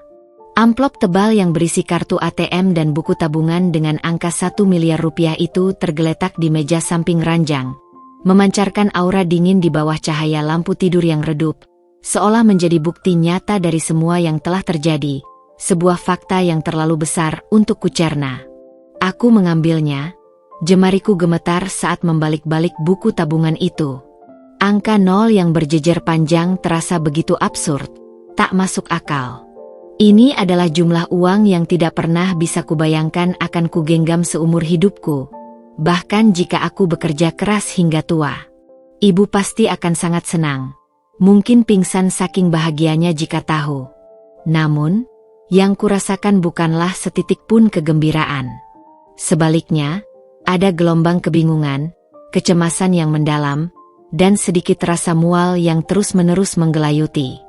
Uang ini datang dari pernikahan yang tidak kuinginkan, dari sebuah pengorbanan besar yang tak pernah kukira harus kubayar semahal ini. Apakah uang ini adalah kompensasi atas hilangnya kebebasanku? Atas hancurnya impianku dengan Rian? Atau apakah ini adalah harga diriku, sebuah mahar yang terlalu besar untuk diterima? Aku bangkit dari ranjang, berjalan perlahan ke jendela besar yang membentang dari lantai ke langit-langit. Cahaya rembulan menembus kaca, menerangi taman belakang yang luas dan kolam renang pribadi yang berkilauan bagaikan permata hitam. Sebuah pemandangan yang seharusnya menenangkan dan memukau, namun hatiku tetap gelisah, bergejolak tak karuan. Selama 22 tahun hidupku, aku selalu percaya bahwa kesuksesan harus diraih dengan kerja keras, keringat sendiri, dan perjuangan. Hidup dengan kemewahan yang datang tiba-tiba dan tak terduga seperti ini terasa tidak adil, bahkan sedikit memuakkan, seolah aku adalah seorang penipu yang tak pantas menerimanya. Kamu bebas melakukan apa saja yang kamu mau di rumah ini. Saya tidak butuh seorang istri dalam artian sebenarnya. Saya hanya butuh seseorang yang bisa menemani di hari tua. Kata-kata Pak Broto terngiang-ngiang di telingaku, berulang-ulang seperti kaset rusak. Awalnya aku mengira itu hanya basa-basi, rayuan manis untuk meluluhkan hatiku. Tapi kini, setelah melihat tatapannya yang lelah dan kesepian, dan fakta kamar terpisah ini, aku mulai bertanya-tanya. Mungkinkah ia memang tulus? Mungkinkah ia hanya mencari teman di sisa hidupnya? Seseorang yang bisa berbagi kesunyian dengannya. Dan aku adalah solusi yang ditawarkan Ibu dan Bu Haji? Aku teringat akan Rian. Perpisahan dengannya masih terasa seperti luka menganga di dadaku. Perih setiap kali teringat. Mengapa semua ini harus terjadi? Mengapa aku harus kehilangan segalanya yang berharga bagiku, cinta, impian sejati, kebebasan, hanya untuk mendapatkan sesuatu yang tidak pernah kuinginkan dan terasa asing bagiku? Air mataku kembali menetes. Namun kali ini bukan air mata kesedihan total, melainkan campuran antara penyesalan yang dalam, kebingungan yang melumpuhkan, dan sedikit rasa marah yang tersisa, namun tak tahu harus dilampiaskan kemana. Di tengah pusaran emosi itu, aku memikirkan impianku sebagai desainer. Dulu, modal adalah hambatan terbesarku. Aku sering mengeluh tentang keterbatasan finansial yang menghambatku untuk mengambil kursus, membeli bahan, atau sekadar mempromosikan karyaku. Sekarang, modal itu ada di tanganku, jumlahnya berlimpah, jauh melebihi apa yang pernah kuduga. Bisakah aku menggunakan uang ini untuk mewujudkan impianku? Tanpa Rian di sisiku, tanpa semangat yang dulu kami bagi, apakah impian itu masih terasa sama? Sebuah bisikan di hatiku, yang entah datang dari mana, mulai terdengar lebih jelas. Ini kesempatanmu, Sekar. Kesempatan yang tak pernah terpikirkan. Jangan sia-siakan. Kamu bisa membuktikan pada dirimu sendiri bahwa kamu mampu, terlepas dari bagaimana uang ini datang. Namun, bisikan lain muncul, bernada sinis dan mencibir. Ini uang dari aki-aki yang dijodohkan denganmu. Ini uang dari penderitaanmu, dari pengorbananmu. Bisakah kamu benar-benar bahagia dan bangga dengan uang ini?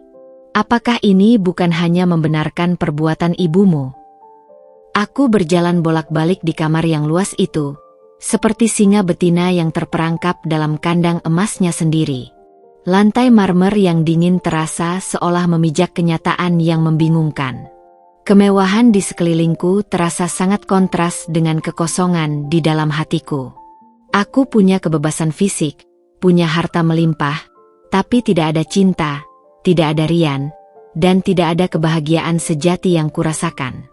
Perjanjian tak terucap dengan Pak Broto, yang secara ironis memberiku kebebasan untuk memilih jalanku sendiri, membuatku merasa aneh, bersalah, namun juga sedikit lega. Aku seharusnya bersyukur, kata ibuku. Tapi mengapa rasanya begitu rumit dan menyesakkan? Sisa malam kuhabiskan dengan merenung tanpa henti, menimbang-nimbang setiap aspek dari situasi baruku. Ada pilihan yang terbentang di depanku, meratapi nasib dan tenggelam dalam kemewahan palsu ini tanpa melakukan apa-apa, atau memanfaatkan kesempatan yang tiba-tiba datang ini, meski dengan cara yang tidak kuduga, untuk bangkit dan mengejar kembali apa yang dulu kuraih dengan tanganku sendiri. Ini bukan lagi tentang paksaan ibu yang kejam, melainkan tentang apa yang akan kulakukan dengan kehidupan baruku ini. Pertanyaan terpenting yang harus kujawab bukanlah, mengapa ini terjadi padaku?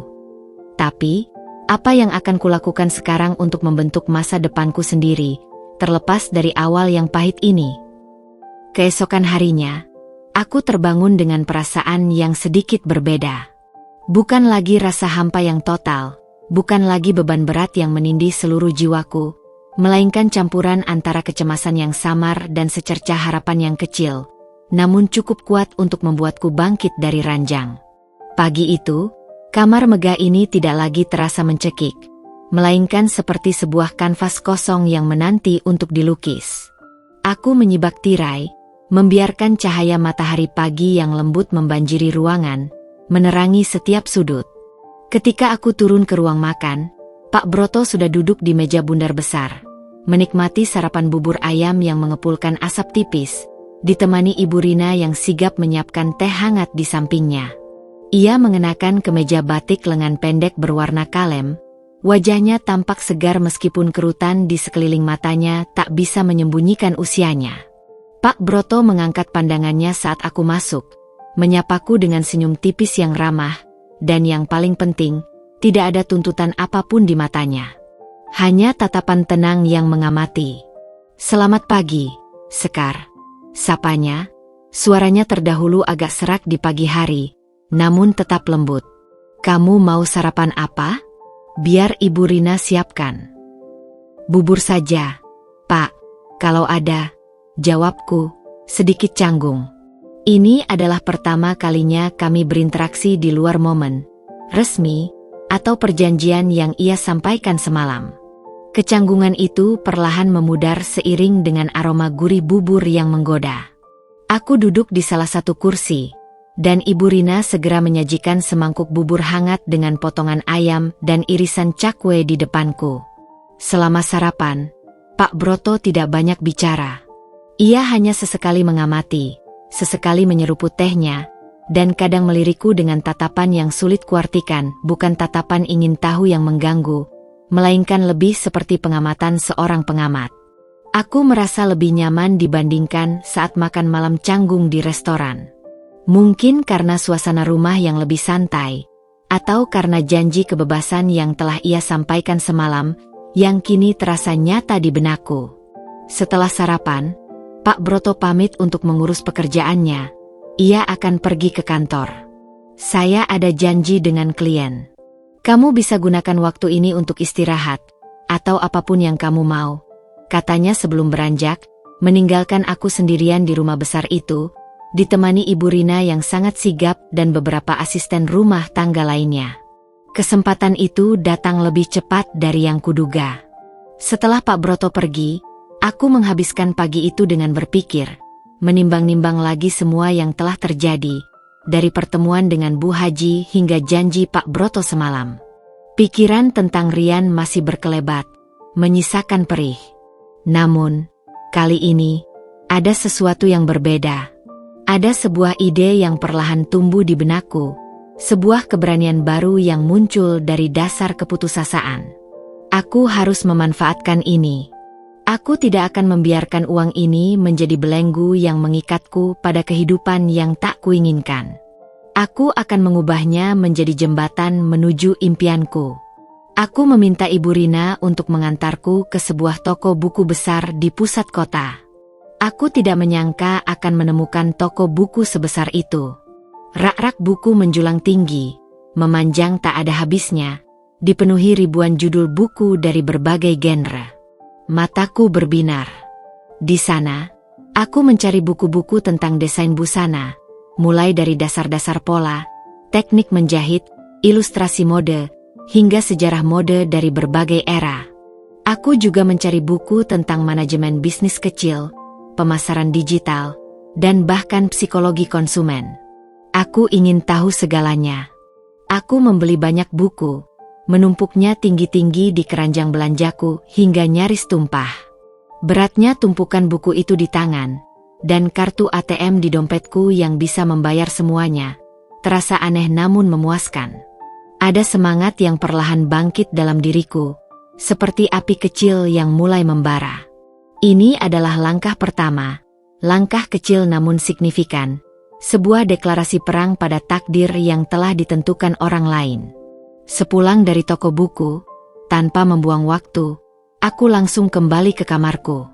Aku menata buku-buku baru itu di meja belajar yang luas, mengelilingi diriku dengan pengetahuan. Aku mulai membaca, mencatat poin-poin penting, dan kembali menggambar sketsa. Kali ini, setiap goresan pensil di atas kertas terasa berbeda. Ada tekad yang lebih kuat, ada tujuan yang lebih jelas.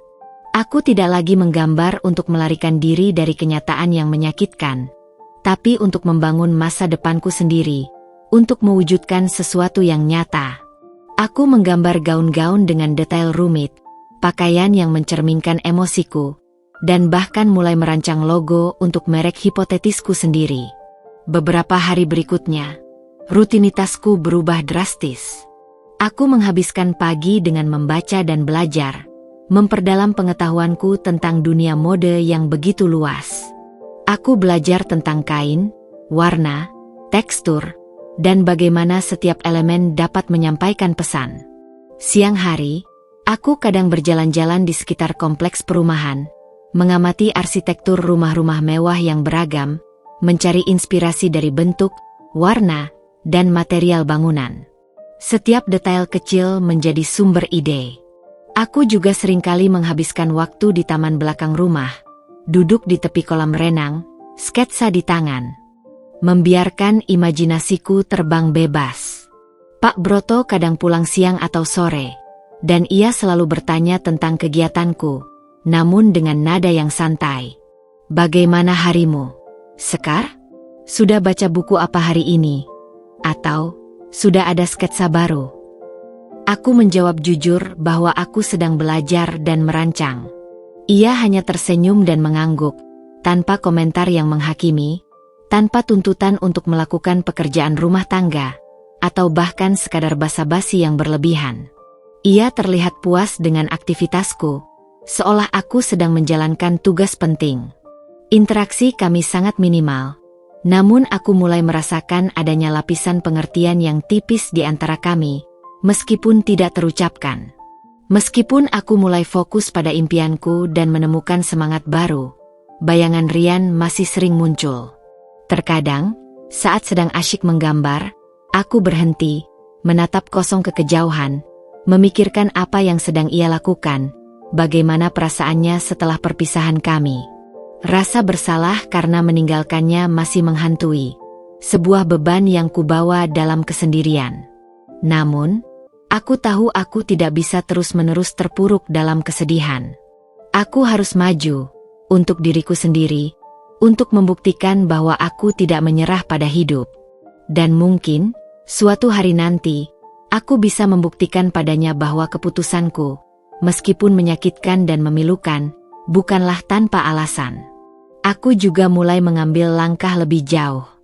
Dengan bermodalkan keberanian dan akses internet, aku mulai menghubungi beberapa kenalan lama yang bergelut di bidang yang sama, mencari informasi tentang kursus menjahit profesional yang bisa mengubah sketsaku menjadi pakaian nyata. Aku mencari informasi tentang tempat-tempat yang menyediakan pelatihan intensif, mencari penjahit handal yang bisa membantuku mewujudkan desain menjadi pakaian, dan bahkan mencari toko bahan kain yang menyediakan material berkualitas tinggi. Uang 1 miliar rupiah itu teronggok di bank.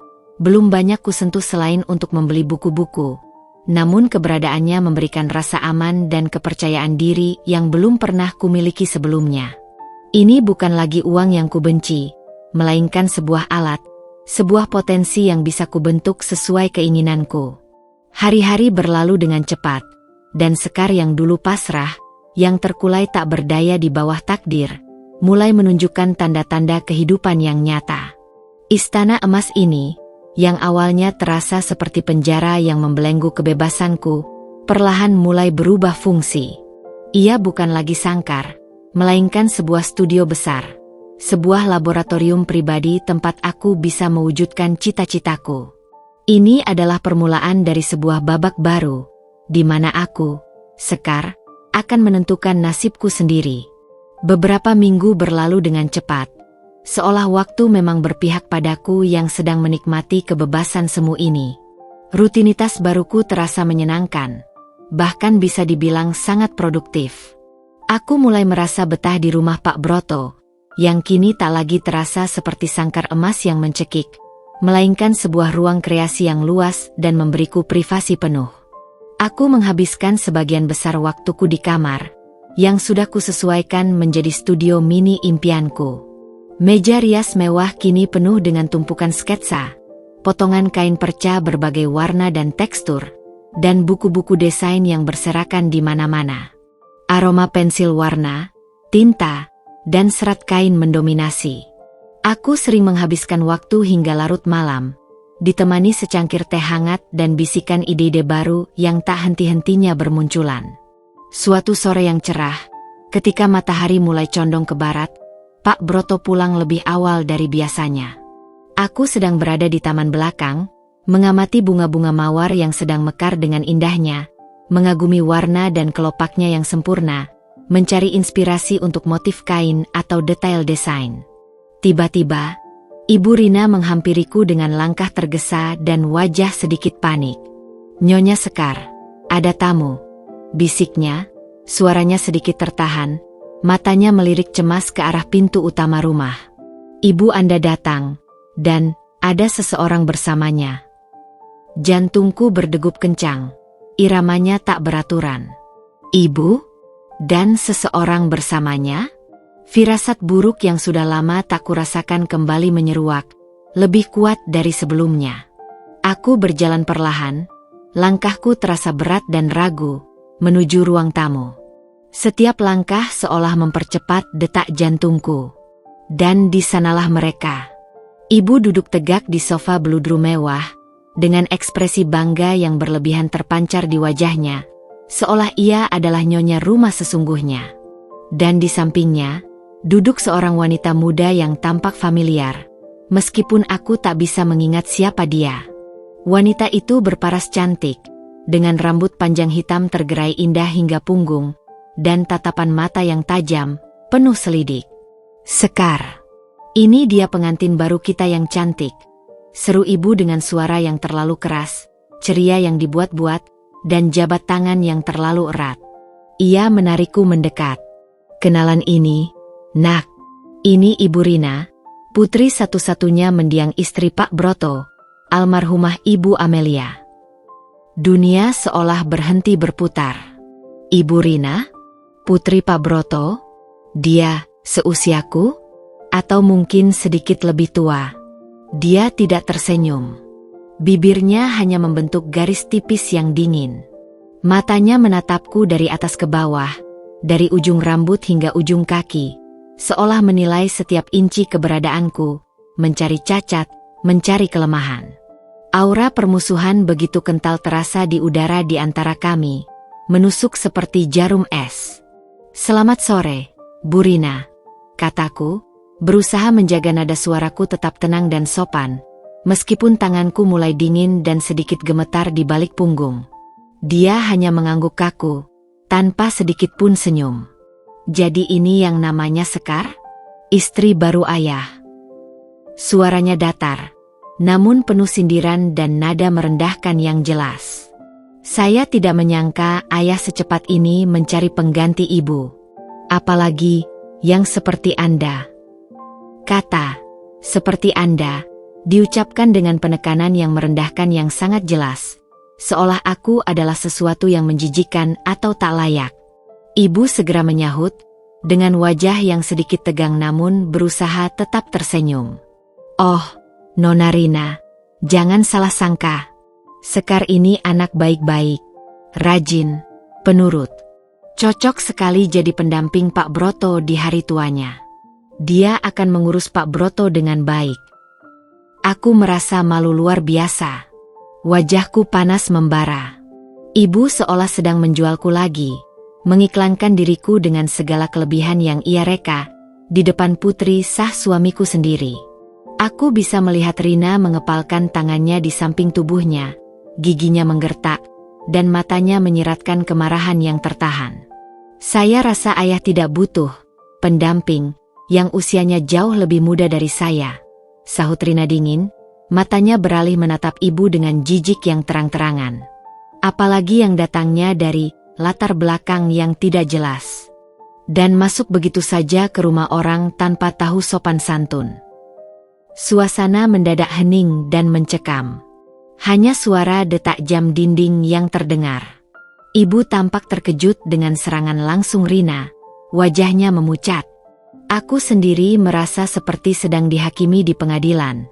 Merasa telanjang di hadapan tatapan menghakimi Rina.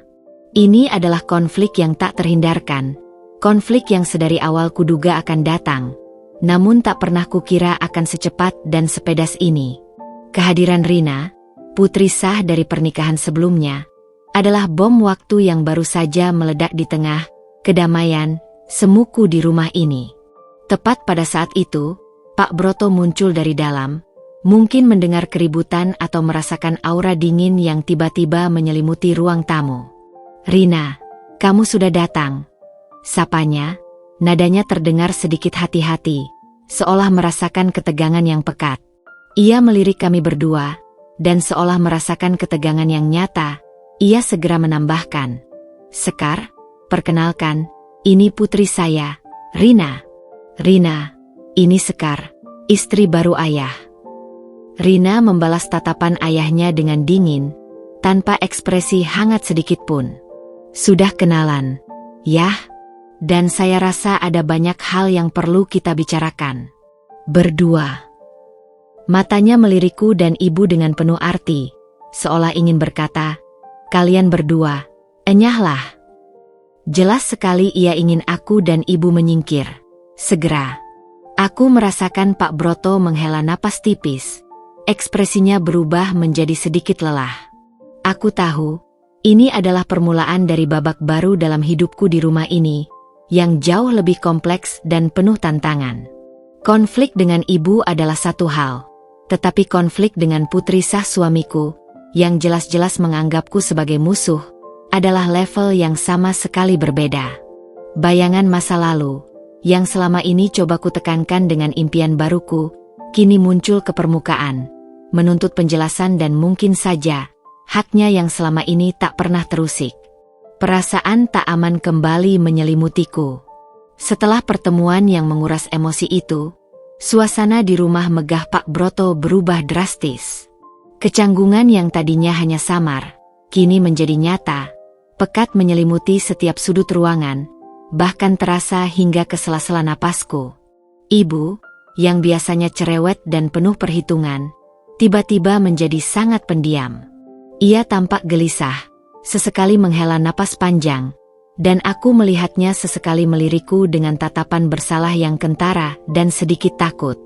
Ia tahu ia telah memicu konflik baru yang tidak bisa ia kendalikan. Konflik dengan putri kandung Pak Broto yang jelas-jelas jauh lebih berpengaruh daripada dirinya. Rina, di sisi lain, tidak tinggal di rumah itu. Ia hanya datang sesekali, selalu dengan tatapan menghakimi yang ia lemparkan kepadaku, seolah aku adalah pengganggu yang tidak diundang. Setiap kehadirannya adalah alarm bagi ibu dan aku, sebuah peringatan akan potensi badai. Ia akan datang tiba-tiba, tanpa pemberitahuan, berkeliling memeriksa setiap sudut rumah dengan detail, dan berbicara dengan Ibu Rina, asisten rumah tangga, dengan nada menyelidik, mengajukan pertanyaan-pertanyaan yang jelas-jelas mengarah padaku. Aku bisa mendengar bisik-bisik mereka dari kamarku, meskipun tidak jelas apa yang dibicarakan. Namun intonasinya sudah cukup untuk membuatku merasa tidak nyaman dan diawasi. Jelas sekali ia sedang mencari celah, mencari bukti bahwa aku tidak pantas berada di sana, atau mungkin mencari kesalahan yang bisa ia gunakan untuk mengusirku. Pak Broto sendiri menyadari ketegangan yang merayapi rumahnya. Ia tampak semakin lelah dan murung setiap kali Rina datang. Raut wajahnya akan berubah, dan ia seringkali menghela napas panjang. Ia mencoba menjadi penengah, kadang mengajakku dan Rina bicara di waktu yang bersamaan. Namun Rina selalu menemukan cara untuk menghindariku, atau melontarkan sindiran halus yang hanya bisa kupahami. Semoga saja calon desainer kita tidak terlalu sibuk sampai melupakan etika. Misalnya, dengan nada manis namun menusuk. Pak Broto akan menghela napas panjang lagi, dan aku tahu ia tidak ingin memperpanjang konflik. Ia memilih untuk tetap diam dan membiarkan aku dan Rina menjalani perang dingin kami sendiri. Seolah itu adalah masalah yang harus diselesaikan antara kami berdua. Aku mencoba bersikap seperti biasa, fokus pada buku-buku dan sketsa-sketsa desainku. Aku tidak ingin memberikan Rina alasan, sekecil apapun, untuk menyerangku lebih jauh. Aku ingin membuktikan, bukan hanya padanya, tapi juga pada diriku sendiri, bahwa aku di sini bukan karena hartanya, melainkan untuk membangun diriku, untuk mewujudkan impianku. Aku bahkan sengaja tidak banyak menggunakan uang di rekening miliaran itu. Hanya untuk keperluan buku, alat sketsa, dan sesekali bahan kain sederhana saja. Aku ingin menunjukkan bahwa aku tidak serakah, bahwa keberadaanku di rumah ini bukan semata-mata karena nafsu materi. Aku merasa ada kebanggaan kecil dalam menahan diri untuk tidak menyentuh uang itu lebih banyak. Suatu sore, aku sedang mencoba mempraktikkan jahitan dasar di ruang kerja kecil yang kudedikasikan untuk itu di kamarku. Suara mesin jahit manual yang kudapat dari toko barang bekas berderu pelan, mengiringi fokusku. Tiba-tiba, sebuah suara ketukan pelan namun mantap mengagetkanku. Itu Ibu Rina, asisten rumah tangga. Ia berdiri di ambang pintu, tampak ragu-ragu dan cemas. "Nyonya Sekar, maaf mengganggu," bisiknya, suaranya penuh rasa tidak enak. "Nona Rina datang lagi. Dan beliau meminta Bapak agar Ibu Anda pulang dulu. Sekarang juga." Nada suaranya syarat akan kekhawatiran. Katanya dia ingin bicara empat mata dengan Bapak, tanpa ada orang lain di sini. "Ini masalah penting," katanya. Jantungku mencelos. Tangan yang tadi memegang jarum menjahit kini terasa dingin dan gemetar. Jadi, Rina akhirnya melancarkan serangan frontal.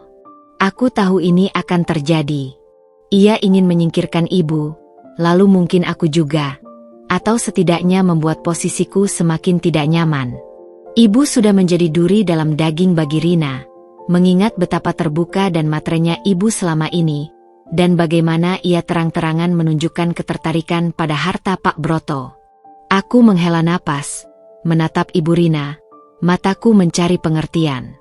"Baiklah, Ibu Rina," kataku, berusaha setenang mungkin, meskipun di dalam hatiku badai sedang bergejolak. "Tolong sampaikan pada Ibu, dan tolong minta Pak Broto untuk bersabar. Apapun yang terjadi, saya akan baik-baik saja." Aku tahu ini adalah momen krusial. Konflik ini tidak bisa lagi dihindari. Ini adalah puncak dari perang dingin yang tak terucap. Senyapnya rumah ini kini terasa seperti persiapan badai besar yang akan datang. Sebuah guntur yang menunggu untuk menggelegar. Aku mendengar suara ibu yang akhirnya pamit pulang dengan nada sedikit kecewa dan suara langkah kaki yang tergesa. Setelah itu, hanya ada keheningan. Keheningan yang lebih pekat dari biasanya. Aku tahu Rina dan Pak Broto sedang berbicara di ruang kerja Pak Broto. Aku tidak bisa mendengar apa yang mereka bicarakan, tapi aku bisa membayangkan intensitas percakapan mereka, mungkin diwarnai argumen sengit dari pihak Rina. Ini adalah saat penentuan. Apakah Pak Broto akan tetap berdiri di sisiku, menjaga janjinya? Ataukah ia akan tunduk pada tekanan putrinya yang selama ini mungkin sudah terbiasa dengan kemewahan dan warisan? Aku hanya bisa menunggu, dalam senyapnya rumah yang terasa semakin mencekam, seperti penantian seorang terdakwa. Waktu seolah berhenti berputar, melayang lambat di dalam rumah megah yang terasa begitu senyap. Aku duduk terpaku di kamarku, sketsa-sketsa desain yang belum selesai berserakan di atas meja, namun tak sanggup lagi fokus. Setiap detak jantungku berpacu dengan kencang. seiring dengan menit-menit yang berlalu, menunggu hasil percakapan yang penuh misteri antara Pak Broto dan putrinya, Rina. Keheningan di rumah itu terasa lebih menakutkan dari suara teriakan apapun. Sebuah keheningan yang syarat akan ketegangan dan ketidakpastian. Aku mencoba membaca, mencoba menggambar, mencoba mencari pelarian, tapi tanganku gemetar, dan pikiranku terus-menerus berputar pada berbagai skenario terburuk. Diusir dari rumah ini, atau dipaksa kembali pada kehidupan lamaku yang penuh paksaan dari ibu. Hampir 2 jam berlalu, dan tak ada tanda-tanda Rina akan pergi. Rasa cemas mencekikku, seolah ada tangan tak terlihat yang meremas paru-paruku. Aku tidak tahan lagi. Aku memutuskan untuk keluar kamar, sekadar untuk mengambil minum di dapur, mencari alasan untuk bergerak. Langkahku perlahan, mengendap-endap, berharap tidak berpapasan dengan siapapun, ingin tetap tak terlihat. Namun, saat aku melewati ruang kerja Pak Broto, pintunya sedikit terbuka, menyisakan celah kecil. Dari celah itu, aku bisa mendengar suara mereka, tidak lagi marah seperti saat Rina baru datang, tapi lebih seperti percakapan yang penuh kesedihan dan penyesalan. Ayah tahu Rina berat menerima ini, sangat berat. Suara Pak Broto terdengar pelan, syarat akan beban yang berat dan kepasrahan. Tapi ayah tidak punya pilihan lain. Kamu tahu kondisi ayah. Suara Rina terdengar tercekat, diselingi isakan samar. Tapi ya, setelah ibu meninggal, ayah bilang ayah tidak akan menikah lagi. Ayah bilang ayah hanya akan hidup untuk kami, anak-anak ayah. Dan Sekar, dia jauh lebih muda dari Rina. Ini tidak benar. Yah, ini tidak adil untuk ibu. Pak Broto menghela napas panjang, sebuah desahan berat yang syarat akan kepedihan. Rina, dengarkan ayah. Ayah tidak menikahi Sekar karena cinta. Ayah menikahi dia karena suatu kebutuhan. Ayah tahu ini egois, sangat egois. Tapi ada banyak hal yang tidak bisa kamu pahami. Dan soal usia, ya, ayah tahu itu aneh, sangat aneh. Tapi justru itu yang ayah butuhkan. Kebutuhan? Apa maksudnya? Hatiku bergemuruh kencang, memukul-mukul dadaku. Aku berdiri mematung di luar pintu, mencuri dengar setiap kata, merasa bersalah karena menguping, namun tak bisa menahan diri. Sebuah firasat buruk mulai menghampiriku, firasat yang lebih dingin dari sebelumnya. Ayah sakit, Rina, kata Pak Broto, suaranya kini terdengar lebih jelas, namun juga lebih lemah dan bergetar, seolah ia sedang menahan rasa sakit fisik yang dalam. Sakit ayah ini parah, nak. Dokter bilang waktu ayah tidak banyak. Mungkin hanya beberapa bulan lagi. Duniaku runtuh seketika. Napas seolah tercekat di tenggorokan, paru-paruku terasa kosong. Pak Broto sakit? Dan waktu beliau tidak banyak? Sebuah kenyataan pahit yang tidak pernah kusangka. Sebuah pukulan telak yang membuatku limbung. Seketika, semua kemarahan, kebencian, dan rasa jijik yang selama ini kupendam padanya lenyap tak bersisa, digantikan oleh gelombang simpati yang mendalam, rasa kasihan yang begitu besar hingga membuat dadaku sesak. Jadi ini alasan di balik mata lelahnya, di balik tatapan kesepian yang dulu sempat kurasakan, di balik janji kebebasan yang ia berikan? Bukan karena ia baik hati, melainkan karena ia seorang pria yang sedang menghadapi akhir hidupnya. Ayah hanya ingin ada yang mendampingi ayah di sisa waktu ini, lanjut Pak Broto, suaranya bergetar menahan tangis. Seseorang yang tidak terlalu terbebani oleh urusan bisnis ayah yang rumit, atau warisan yang besar. Seseorang yang sederhana, yang mau menerima ayah apa adanya, meskipun hanya untuk sementara, dan tidak memiliki ambisi terhadap harta ayah. Ayah tidak ingin kamu dan adik-adikmu harus berhenti dari hidup kalian, dari pekerjaan kalian, atau kuliah kalian, hanya untuk mengurus ayah di saat-saat terakhir. Kalian punya masa depan. Dan jujur, ayah tidak ingin hartaku jatuh ke tangan orang-orang yang tidak bertanggung jawab setelah ayah tiada, atau menimbulkan konflik perebutan warisan di antara kalian. Ayah percaya Sekar, dia bukan tipe orang seperti itu.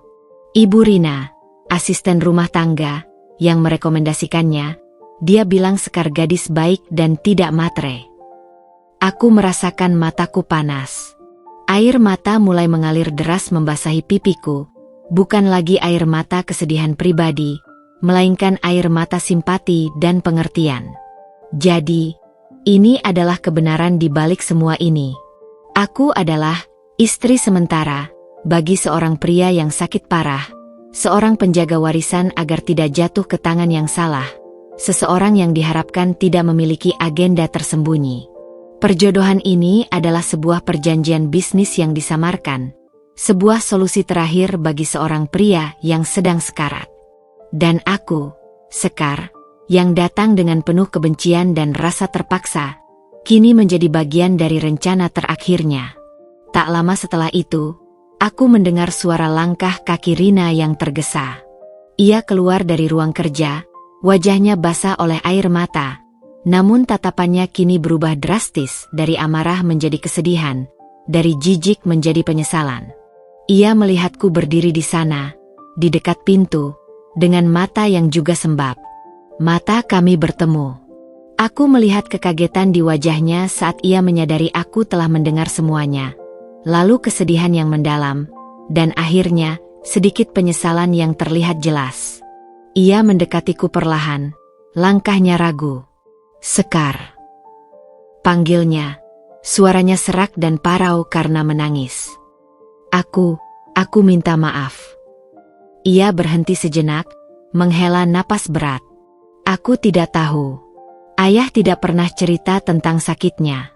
Aku pikir kamu hanya wanita matre yang mengejar hartanya, yang datang untuk menghancurkan keluarga kami. Aku sangat membencimu. Aku hanya bisa mengangguk, juga dengan mata berkaca-kaca. Perang dingin antara kami mendadak berakhir, digantikan oleh kesedihan yang sama, sebuah jembatan simpati yang tiba-tiba terbangun di antara kami. Kebenaran yang baru saja kuungkap, kebenaran tentang kondisi Pak Broto, telah mengubah segalanya. Ini adalah sebuah babak baru dalam hubungan kami berdua. Sebuah hubungan yang dimulai dari kesalahpahaman dan kebencian, dan kini beralih ke pengertian, meskipun diwarnai kesedihan yang mendalam. Keheningan yang mencekam setelah pengungkapan Pak Broto di ruang kerjanya, kini terasa berbeda. Bukan lagi keheningan yang penuh permusuhan, melainkan kesunyian yang syarat akan duka.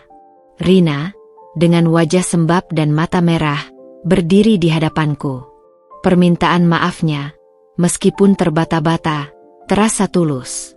Aku melihat kekalutan yang luar biasa di matanya. Bagaimana mungkin aku marah pada seseorang yang baru saja mengetahui bahwa ayahnya sekarat? Apalagi setelah ia menyadari kesalahannya padaku?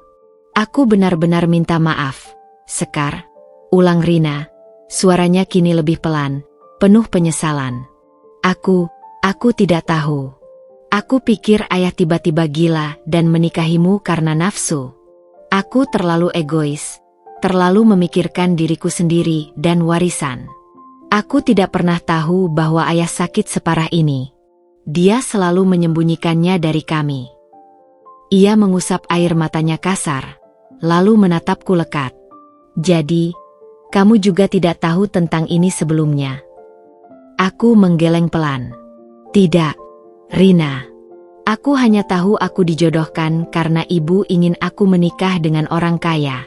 Pak Broto sendiri bilang dia butuh teman, tapi tidak pernah menyebutkan soal sakitnya. Rasa getir menyeruak. Kami berdua adalah korban dari sebuah rahasia. Sebuah perjanjian yang diatur untuk melindungi Pak Broto, namun juga melibatkan kami dalam kebohongan. Rina menghela napas panjang. Tatapannya kini berubah menjadi lebih mengerti. Ayah, dia memang begitu. Selalu ingin terlihat kuat. Selalu ingin melindungi kami, anak-anaknya, dari segala masalahnya. Ia terdiam, pandangannya menerawang, mungkin mengingat masa lalu. Tapi ini terlalu berat untuk ayah tanggung sendiri.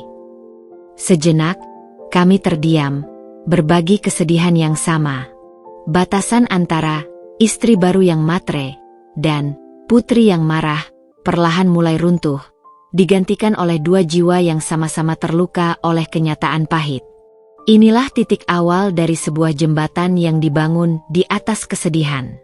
Apa yang akan kita lakukan sekarang? Tanyaku akhirnya, suaraku nyaris berbisik. Pertanyaan itu tidak hanya untuk Rina, tapi juga untuk diriku sendiri. Apa peranku di sini sekarang? Bukan hanya sebagai istri sementara yang dijanjikan, tapi sebagai seorang manusia yang kini tahu kebenaran. Rina menatapku. Ada keputusasaan di matanya, namun juga secercah tekad. Ayah tidak ingin kami terlalu terbebani. Dia ingin kami tetap melanjutkan hidup kami, kuliah, bekerja. Dia bahkan tidak mau kami tahu sejauh mana penyakitnya sudah menyebar. Ia menghela napas lagi. Aku rasa kita harus mendukung ayah. Kita harus bersamanya di sisa waktu ini. Mendukung bagaimana? Tanyaku. Kita harus memastikan dia nyaman, bahagia, dan tidak kesepian, jawab Rina. Dia bilang dia butuh teman. Dan kamu sudah ada di sini, kan? Ada nada pasrah di suaranya, namun juga penerimaan. Mungkin ini memang takdir. Kamu datang di saat yang tepat, meskipun dengan cara yang tidak biasa. Aku merenungkan kata-katanya. Ini adalah sebuah peran baru yang sama sekali tidak kuduga. Bukan sebagai istri sesungguhnya, bukan sebagai penjaga harta, melainkan sebagai pendamping, teman, dan mungkin bagian dari keluarga yang harus menjaga rahasia besar ini bersama. Beban di pundakku terasa lebih berat, namun anehnya, ada rasa tujuan yang baru. Beberapa hari berikutnya, hubungan kami berdua memang berubah. Rina tidak lagi datang dengan tatapan menghakimi. Ia datang lebih sering, membawa makanan kesukaan Pak Broto, atau sekadar duduk bersamanya di taman. Aku pun mencoba ikut bergabung, kadang membuatkan teh atau menanyakan kabar. Pak Broto tampak senang dengan perubahan ini, senyumnya menjadi lebih tulus, meskipun matanya tetap memancarkan kelelahan. Kami tidak membahas lagi tentang uang miliaran itu, atau perjodohan yang aneh ini. Kami fokus pada Pak Broto. Aku mulai mengamati kebiasaannya, apa yang membuatnya senang, apa yang membuatnya nyaman. Ia suka membaca koran pagi di teras, suka teh melati di sore hari, dan suka mendengar cerita-cerita kecil dari kegiatanku mendesain. Aku pun mulai menceritakan sedikit tentang impianku, tentang desain-desain yang kubuat. Pak Broto akan mendengarkan dengan penuh perhatian, sesekali memberikan masukan yang mengejutkan, menunjukkan bahwa ia lebih tahu dari yang kupikirkan tentang dunia kreatif. Ibu sendiri, setelah diminta Rina untuk tidak sering datang, menjadi lebih jarang berkunjung. Ia menelepon sesekali, menanyakan keadaanku dan apakah aku sudah betah. Aku hanya menjawab seadanya, tidak menceritakan kebenaran tentang Pak Broto. Aku tahu ibu tidak akan bisa menerima kenyataan ini. Hubungan kami bertiga, aku, Rina, dan Pak Broto perlahan mulai membentuk pola baru. Sebuah keluarga yang terbentuk di atas kebohongan, kesedihan, namun juga kebaikan hati yang perlahan muncul. Rina dan aku, dua wanita yang awalnya saling membenci, kini terikat oleh sebuah rahasia dan tujuan yang sama, membuat sisa hidup Pak Broto menjadi sebahagia mungkin. Ini adalah sebuah peran yang tidak pernah kami minta, namun kini, kami harus menjalankannya bersama. Hari-hari berlalu dengan sendirinya, mengalir seperti air sungai yang menemukan jalannya. Pola hidup di rumah Pak Broto mulai menemukan iramanya yang baru, sebuah ritme yang tak pernah kuduga akan kutemukan. Rina memang semakin sering berkunjung, tak lagi dengan tatapan curiga atau permusuhan yang menusuk, melainkan dengan raut wajah yang lebih lembut, meski masih menyimpan jejak kesedihan yang mendalam. Ia dan aku, dua wanita yang awalnya saling membenci karena sebuah kesalahpahaman, kini berbagi rahasia besar tentang kondisi kesehatan Pak Broto yang semakin menurun. Rahasia itu, alih-alih memisahkan kami, justru menjadi benang tipis namun kuat yang mengikat kami berdua dalam sebuah takdir yang sama. Kami berdua, tanpa perlu banyak bicara, sepakat untuk tidak menceritakan kondisi sebenarnya kepada siapapun, terutama kepada Ibu Sekar, yang kami tahu hanya akan bereaksi berlebihan dan mungkin justru membuat Pak Broto semakin terbebani di sisa hidupnya. Hubunganku dengan Pak Broto juga bergeser secara signifikan. Tidak ada lagi ketakutan atau kecanggungan yang mencekik. Ia tetap memberiku ruang, menghormati privasiku, namun kini ada komunikasi yang lebih terbuka dan mendalam di antara kami. Aku mulai melihatnya bukan hanya sebagai suami yang tak kuinginkan atau juragan tua yang sekarat, melainkan sebagai seorang individu dengan kisah hidupnya sendiri, dengan masa lalu, impian, dan penyesalan yang tak terungkap. Aku sering duduk bersamanya di teras belakang yang menghadap taman, menemaninya membaca koran pagi atau hanya menikmati teh sore sambil mendengarkan kicauan burung. Suatu pagi yang cerah, Pak Broto memintaku menemaninya ke ruang kerjanya. Ruangan itu besar, dengan jendela-jendela tinggi yang membiarkan cahaya matahari masuk. Dindingnya dipenuhi rak buku tinggi yang menjulang hingga ke langit-langit, dipenuhi buku-buku tebal yang tertata rapi, kebanyakan tentang hukum, ekonomi, dan sejarah. Aroma kertas tua dan kulit buku yang khas mengisi ruangan. Di dinding, tergantung beberapa foto lama yang sudah sedikit menguning. Mataku terpaku pada salah satu foto. Seorang wanita muda berparas ayu dengan senyum lembut, mengenakan kebaya klasik yang anggun, berpose bersama seorang gadis kecil di pangkuannya. Dialah mendiang istri Pak Broto, dan gadis kecil itu pastilah Rina. Itu Ibu Amelia, kata Pak Broto, suaranya pelan dan bergetar, seolah ia membaca pikiranku yang sedang mengagumi foto itu. Istri saya. Dan Rina kecil ada di sampingnya. Dulu dia sangat lucu. Aku mengangguk, hatiku merasakan sedikit kehangatan. Beliau cantik sekali, Pak, dan Rina juga sudah cantik dari kecil. Pak Broto tersenyum tipis, sorot matanya menerawang jauh, seolah kembali ke masa lalu yang penuh kenangan. Dia wanita yang luar biasa, sangat kuat, berpendidikan tinggi, lulusan universitas luar negeri, dan sangat mencintai keluarga. Dia adalah pilar rumah ini. Ia terdiam sejenak, menghela napas panjang.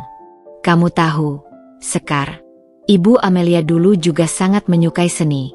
Dia sering menggambar sketsa batik, merancang motif-motif yang unik, bahkan pernah merancang beberapa kebaya sendiri untuk acara-acara khusus. Dia punya jiwa seni yang tinggi. Hatiku tergerak mendengar itu. Aku tidak menyangka ada kesamaan ini, sebuah jembatan tak terduga antara aku dan mendiang istri suamiku. Benarkah, Pak? Saya tidak tahu. Iya, jawabnya, mengangguk. Makanya, saat Ibu Rina, asisten rumah tangga, bercerita tentang kamu yang suka mendesain, yang sering menggambar sketsa, saya jadi teringat padanya. Saya pikir, mungkin ini cara Tuhan, Sekar. Ia menatapku, matanya kini dipenuhi kesedihan yang mendalam, sebuah kesedihan yang tak bisa disembunyikan lagi. Setelah dia tiada, rumah ini terasa hampa, Sekar. Kosong. Rina dan adik-adiknya punya kesibukan masing-masing, dengan pekerjaan dan keluarga mereka sendiri. Saya merasa sangat kesepian. Terkadang saya hanya duduk sendiri di sini, mengenang masa lalu. Saya butuh seseorang yang bisa saya ajak bicara tentang hal-hal di luar bisnis, yang bisa mengisi kesunyian rumah ini dengan kehidupan, dengan suara tawa. Perkataan Pak Broto menyentuhku hingga ke relung hati yang paling dalam. Ia tidak mencari pengganti istrinya, ia tidak mencari seorang wanita untuk memuaskan nafsunya, melainkan mencari teman, mencari kehidupan dalam kesendiriannya yang panjang. Kisahnya membuka mataku lebar-lebar. Uang miliaran itu, rumah megah ini, bukan lagi belenggu yang memenjarakanku melainkan sebuah kesempatan yang diberikan oleh takdir yang begitu rumit dan misterius. Aku menyadari, ia bukan hanya seorang juragan kaya yang menikahiku karena paksaan ibu, melainkan seorang pria tua yang kesepian, yang sedang menghadapi akhir hidupnya, mencari sedikit cahaya dan kehangatan di sisa waktu yang ia miliki. Sejak saat itu, aku memutuskan untuk lebih aktif dalam peranku. Selain terus belajar desain dengan tekun, aku mulai mengambil inisiatif kecil yang sebelumnya tidak kulakukan. Aku mulai menyiapkan teh melati di sore hari, menemaninya membaca koran, atau sekadar bercerita tentang perkembangan sketsaku, tentang ide-ide desain yang baru saja muncul di kepalaku. Pak Broto akan mendengarkan dengan antusias, sesekali memberikan masukan yang mengejutkan, menunjukkan bahwa ia lebih tahu dari yang kupikirkan tentang dunia kreatif. Terkadang, aku bahkan memintanya bercerita tentang masa mudanya, tentang bagaimana ia membangun bisnisnya dari nol, tentang perjuangan hidupnya dengan Ibu Amelia. Ia bercerita dengan detail, matanya berbinar, seolah kembali ke masa lalu yang penuh warna. Melalui cerita-ceritanya, aku mulai melihat jejak kehidupan Pak Broto yang tak terduga. Ia dulunya adalah seorang pemuda sederhana yang berjuang keras, bukan pewaris kaya raya.